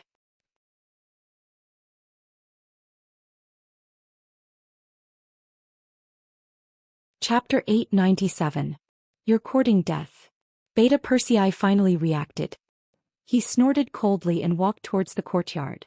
From the looks of it, he wanted to teach Hubo a lesson. Beta Persei, bring Hubo over and let him sit down. You and Chiovi can just watch from afar. Yang Chendong raised his head slightly and ordered in an unquestionable tone. Beta Persei did not dare to disobey. He could only help Chiovi carry Hubo and place him in front of Yang Chendong. Then the two of them retreated far away and quietly watched everything unfold. Hubo sat down again. His face did not show any signs of defeat. On the contrary, he looked at Yang Chendong curiously and asked, "Your martial arts are very powerful." Speaking of which, this was the first time Hubo had observed Yang Chendong so closely. Only now did he realize that compared to Tuo Buhua, this self-proclaimed heavenly Khan was so young that it was ridiculous. "Haha, you want to kill me? Then I'll give you a chance," Yang Chendong said without answering the question. Then, as if he was performing a magic trick, he took out a dagger the length of an arm and placed it on the stone table. Then he signaled to Hubo with his eyes. It was as if he was telling Hubo that the dagger was here and that he could take it at any time and attack him at any time. Yang Chendong's calmness and even arrogance made Hubo very angry. He was not Yang Chendong's match, but that was only in terms of strategy. In terms of martial arts, he was someone who could fight against Tianhu and Suhi for dozens of rounds. How could he be afraid of Yang Chendong? He was just careless earlier. This time he would not be careless again. Suddenly he reached out to touch the dagger on the stone table. However, before he could see Yang Chendong's movements clearly, he was sent flying again and landed in the courtyard. Beta Persei and Chiovi appeared, and the two of them once again carried him to the stone table and sat down. They could see that the sixth young master's martial arts had improved again. If he was prepared, even several Hubo would not be a match for the young master. He sat down again and did the same thing. He touched his saber again and flew up again. Hubo continued to do the same thing. Even when she was beaten to the point of bleeding from the corner of her mouth, she did not stop. Yang Chendong attacked again, and every time before he attacked he would say a sentence. Tuachuo Buhua, I didn't kill him. The murderer is Yeshen of Walla. It's wrong to seek revenge on me. I defeated you fair and square. You didn't die unjustly. Tuachuo Buhua, on the other hand, died in the encirclement. This Yeshen, who only knows how to pick up the leftovers, is the true villain. You only know how to stop eating and not cooperate with treatment. Don't you want revenge? After being sent flying for the umpteenth time, Hubo was once again helped to sit down by Beta Persei and Qiu Vi. She finally spoke. How can we take revenge? We're just captives now. Who said that you can't take revenge as captives? Haven't you been thinking of avenging your great Khan all this time? Unfortunately, you found the wrong person. Besides, who said that captives can only be captives for life? As long as you perform well, you can still stand out. Take Suhi for example. He's also from your Tatar tribe. Isn't he living a good life now? Also, in the new army many of them were captured soldiers, right? What are you trying to say? Hubo finally stopped, ignoring the dagger in front of him. In fact, he didn't have the strength to swing the dagger anymore. His whole body was in pain as if it was falling apart. I'm saying that I can give you a chance to take revenge. Yang Qindong finally revealed his intentions. You're going to let us go? Hubo asked in shock. Yang Qindong shook his head. Whether it was Hubo or the elite cavalrymen captured from the battlefield, they were all very strong. If he let them go now, once they gathered together and found someone who understood the situation, they would definitely become a threat to him. Yang Qindong would never do such a thing as releasing a tiger back into the mountains. No, then how can we take revenge? Hubo asked with a look that said, Are you kidding me? Join the mercenaries and you'll have a chance to take revenge. What, do you really think that if I let you go now, you can really destroy Yeshen and his forces? From what I know, Yeshen teamed up with Agadorji to ambush your Tuachuo Buhua Khan and reaped a lot of benefits from it. He also made a lot of money from trading with Baiming. Now that he has a strong army, do you really think that you can take revenge with this little force? Hubo was speechless. Although he was hot-blooded, he knew that courage alone wasn't enough to deal with Yeshen. He also needed strength. And the mercenaries did indeed have that strength. How can I trust you? Hubo's thoughts finally returned to reality. When he knew that only the mercenaries could help him, his mentality changed. It's simple. Join the mercenaries and I'll help you destroy Walla's forces and kill Yeshen within 3 years. If you can't do it, you can leave at any time. You can even start a rebellion if you want. Once Yeshen is killed, if you and your companions want to leave, I promise I won't stop you. How about it? I can swear on my honor as the Heaven Khan to the Tingri Heaven. Yang Qindong said with a serious face. For others, swearing to the Tingri Heaven was a very important and even sacred thing. However, he didn't think so. He didn't believe in it. Moreover, he wasn't lying. He had to get rid of Yeshen. Seeing that Yang Qindong had sworn on his honor, Hubo had no choice but to believe him. He nodded. All right, I believe you. Very good. It's a pleasure working with you. Now you can convince your companions not to cause any more trouble. Hurry up and recuperate. Don't wait until the war with the Vol tribe starts. Your conditions aren't suitable. If you miss the big battle, you can't blame anyone else. I'll go and convince them. Hubo nodded. If he wanted revenge, he needed to strengthen himself. Now wasn't the time to go on a hunger strike. With Hubo's departure, the disturbance caused by the captives came to an end. However, the war wasn't over yet. Yang Qindong defeated Tuachuo Buhua and Yeshen took the opportunity to deal with this powerful enemy. The Tatar tribe also announced their withdrawal from the Central Plains. The forces they controlled were also divided up. South of Talu, Sambulakwon was occupied by Baiming Xianfu's army chief and commander of the 10,000 Department, Shi Wanshan. Yeshen also took over Shajing province. At this point, Shi Wanshan was Yeshen's neighbor. The mercenaries were only separated by Sambulakwon. They were already quite close. Yang Qindong didn't take the opportunity to take over more cities. His military thinking came from the future. He didn't care about the gains or losses of a city. What he wanted was to eliminate the enemy's strength. It was just like when the main force was gone after the soldiers died in battle, wouldn't the original Tatar territory become ownerless? Wouldn't it be easy to occupy it? Notify the 1st Cavalry Division. Have them patrol the area northwest of Saihan Mountain. Tell the other forces that this area belongs to us mercenaries. Anyone who wants to pass by must pay us taxes and follow our rules. Otherwise we'll kill them all. Yang Qindong finally revealed his fangs and began to take control of the grasslands with First City as the center. The North Desert City was still under construction. Once the construction there was completed, it would form a triangle with the origin city. At that time his power would be stable. Anyone who dared to challenge his position would be treated as an enemy and suffer the wrath of thunder. After the new army went through many rounds of selection, they returned to their original formation. The number of people in the world's 1st Cavalry Division was not full yet. Division Commander Tian Hu and the 2 commanders carefully selected the people one by one. They were determined to create the strongest army in the world just like their names.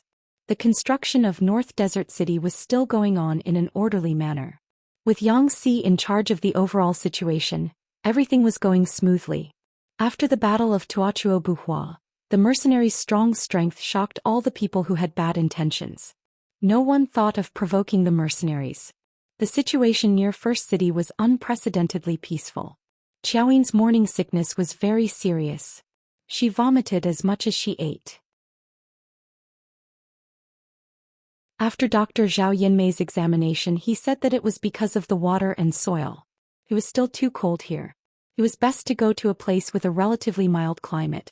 This was a good thing for Second Madam and her child. In September of 1453 AD, Yang Qindong decided to return to Xi'an City with his 3 wives. After more than a year, Yang Qindong had laid a good foundation on the grassland. From the initial army of only a few thousand people to the current army of close to 60,000. There was nothing before, but now there were 2 big cities and several small towns. Seeing that everything was on the right track, there was no big battle to fight in a short period of time. Considering Qiaoyin's body, Yang Qindong decided to leave and return to Xi'an City. The only thing that Yang Qindong felt a little regretful was that there was no news from Wuxia's 3rd Division and the Nuzhen Cavalry Division that he sent to the north. The radio station only sent 2 telegrams at the beginning, saying that everything was going well. After that, there was no news, as if they had all disappeared. Yang Qindong did not believe that with the strength of Wuxia and Qinbo, they would be completely wiped out. Something unknown must have happened. He had also sent scouts, but there was no news. The Siberian area was too big. It was vast but sparsely populated. It was difficult to find a team. The only thing he could do was to keep sending people to inquire about the situation. Other than that, the only thing left was to give his blessings.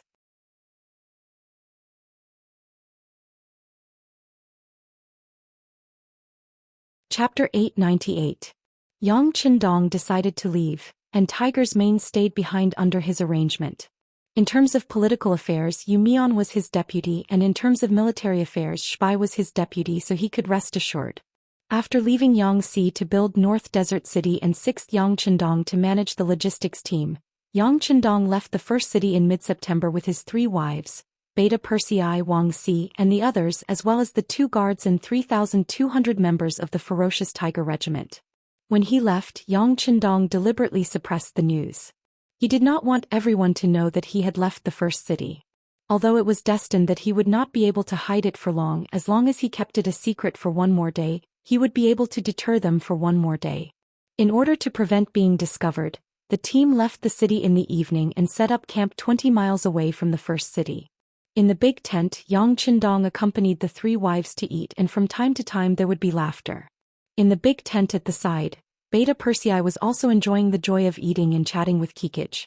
Beta Persei and Kikij's marriage was reported to Yang Qindong, and after getting permission they got married 7 days ago. It also became a grand occasion in the first city at that time. Not only did Tiger's Mane and a group of senior generals go, Tian Hu, the commander of the 1st Cavalry Division, Xiao Feng, the leader of the ferocious Tiger Regiment, Feng Liang, the director of the Security Bureau in the first city, and even Yangxi and the others rushed over from North Desert City to congratulate their boss on his wedding. Most importantly, the witness was powerful. It was actually Yang Qindong himself who personally witnessed their marriage. With this big sign, everyone who was able to participate in this event shared the glory of it. Not to mention, Beta Persei was also very popular.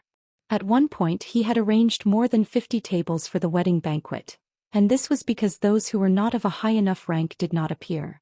Otherwise, even 100 tables would not be enough. The better news was that Kikij was not marrying Beta Persei as a concubine, but as the first wife. Speaking of this matter, he had to thank his younger brother, Ba Tuesday.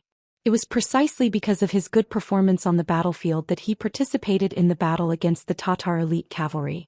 Not only that, he killed 4 of the enemy's men. Not only that, he was promoted to a higher rank, he also promoted his older sister Kikich. Now only his mother, Badama, was left. Presumably, as long as she could perform meritorious deeds on the battlefield, there would still be opportunities.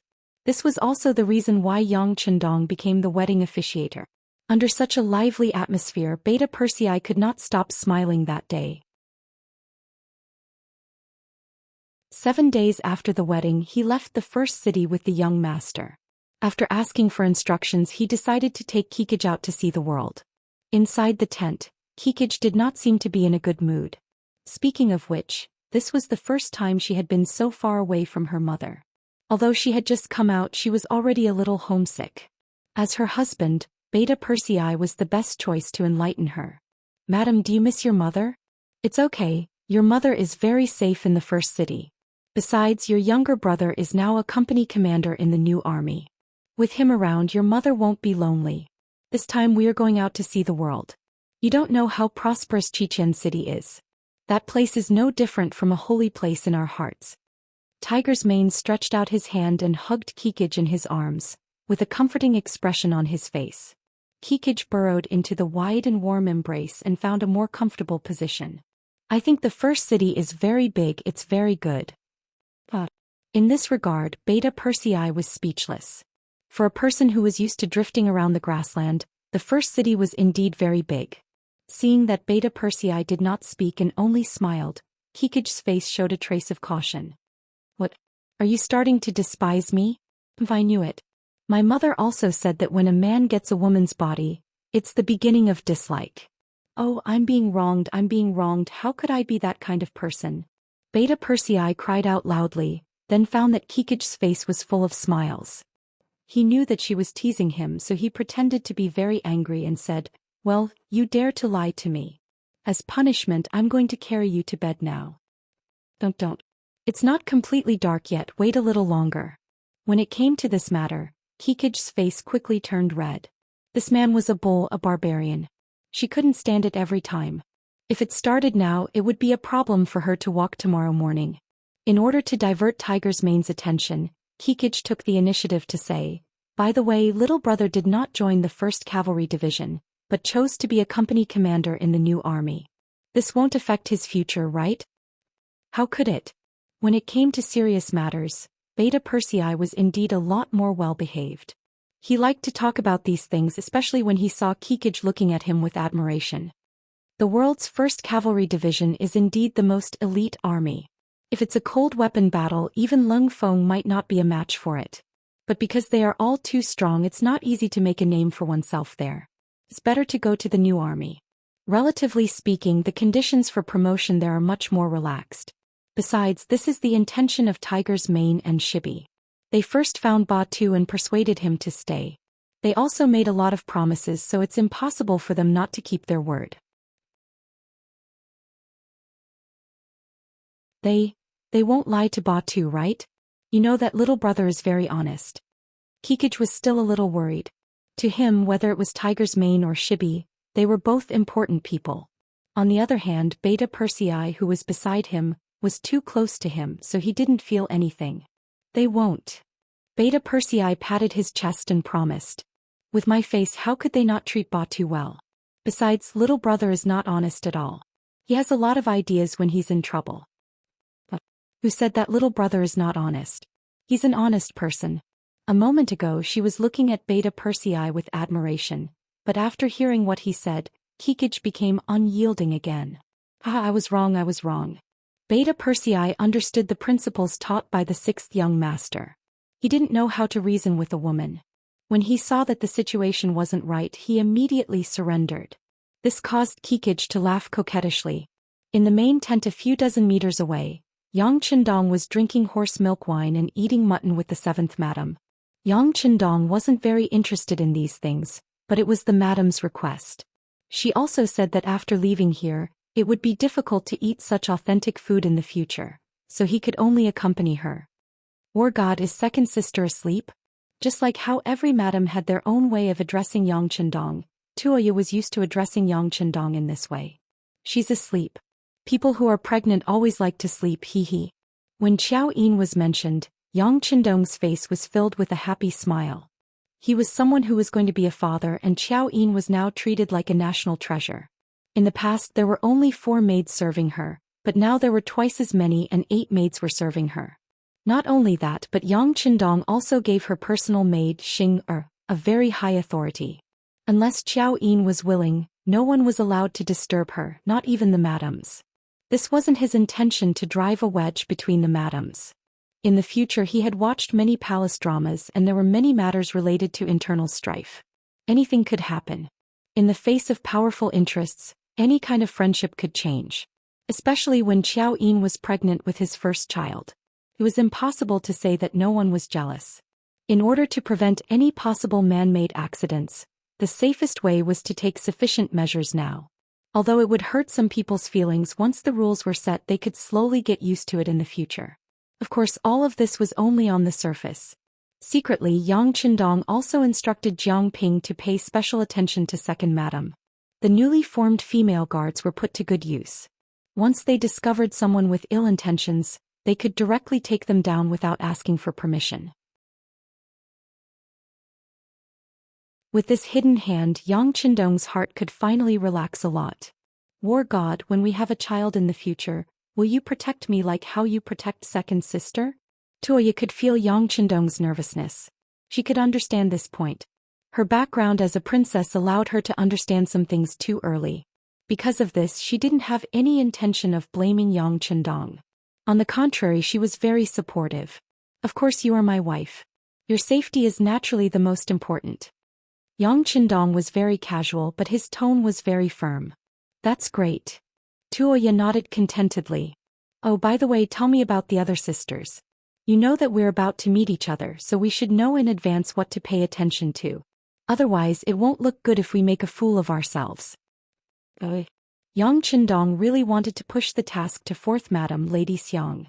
However, when he thought about how Tuoya had already left her hometown to follow him, if he rejected such a small matter, who knew if she would be sad? On the battlefield, Yang Qindong was the strategist. No matter how strong the enemy was, he wouldn't be afraid.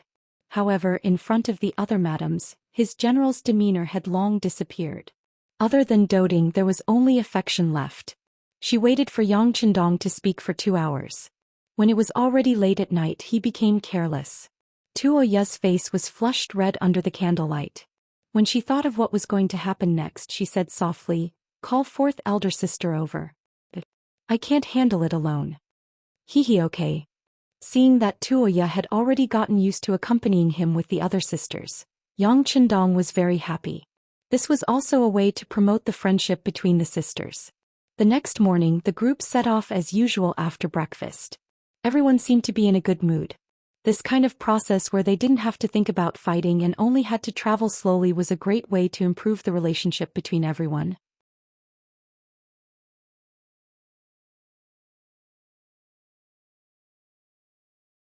Chapter 899. Su Yunxing, the head of the reconnaissance team, was the first to set off, leading a company of scouts to scout ahead. With the 6th young master in the team, there was no room for carelessness in terms of safety.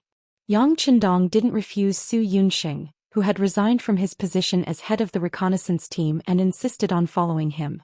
This person seemed to be born to be a scout. With him around, there would be a better guarantee of safety, and he wouldn't have to worry too much about accidents happening. The team was vast and mighty and slowly all the way to the Nuergon-Dusi area. Usually when transporting supplies they would often use this road, but the transport team could quickly pass through here in 10 to 20 days. However, Yang Qindong's team took more than a month. This was mainly due to the inconvenience of Xiao Yin's body. If there was a bumpy road in a hurry, who knew what would happen? Although Dr. Zhao Yanmei followed along, it was better to take precautions. In this way, the army stopped and walked until the beginning of October when they finally arrived at Sea Town. There were already more than 30 ships waiting here. Long Yuntian, the acting head of the 1st Division of the 1st Sea Army, was ordered to wait here. When he saw the vast and mighty team coming from afar, he led the team and waited until the convoy approached. When Yang Qindong walked over, accompanied by Beta Persei and the guards, Long Yuntian led a group of officers to greet him. "Greetings, 6th young master. Long Yuntian, acting head of the 1st Division, is waiting here for orders." Ah, good, make the arrangements, everyone get on the ship. Yang Qindong reached out and patted Long Yuntian's shoulder. Facing this familiar person, Yang Qindong smiled with satisfaction. But in the process of patting the shoulder, the expressions of some of the officers of the First Division changed, and their bodies tensed up a lot at this moment. Long Yuntian, who was patted on the shoulder, blushed and was very excited. He was stunned for a moment before he remembered something. He hurriedly turned around and continued to introduce, "Sixth young master, these are the officers of our new regiment. This is our new political commissar, Su Hao." Long Yuntian pointed at another officer who also had the rank of colonel and introduced him formally. "Oh, political commissar Su, hello." This time Yang Qindong didn't pat his shoulder. Instead he reached out and shook his hand. To be honest, as the team grew bigger, there were already some people that he wasn't so clear about. For example, Su Hao in front of him was very unfamiliar to him. Su Hao's face was full of excitement. He stretched out his arms and grabbed Yang Qindong's arm, shaking it vigorously. He also subconsciously said some flattering words. "Sixth young master, this subordinate has admired you for a long time. Today I finally get to meet you. I'm extremely excited, extremely excited. Ha, do your best." Yang Qindong also responded with a smile. Then he shook hands with the other officers of the First Division one after another. After a round of greetings, the team began to board the ships. Because Yang Qindong's return to Crimson City this time wasn't a public move, there were no large ships arranged to welcome him. Most of the ships weren't very large, but there were always 2 or 3 second-class ships that were 70 to 80 feet long. It was just enough for Yang Qindong and the others to rest on. The largest ship was naturally Yang Qindong's.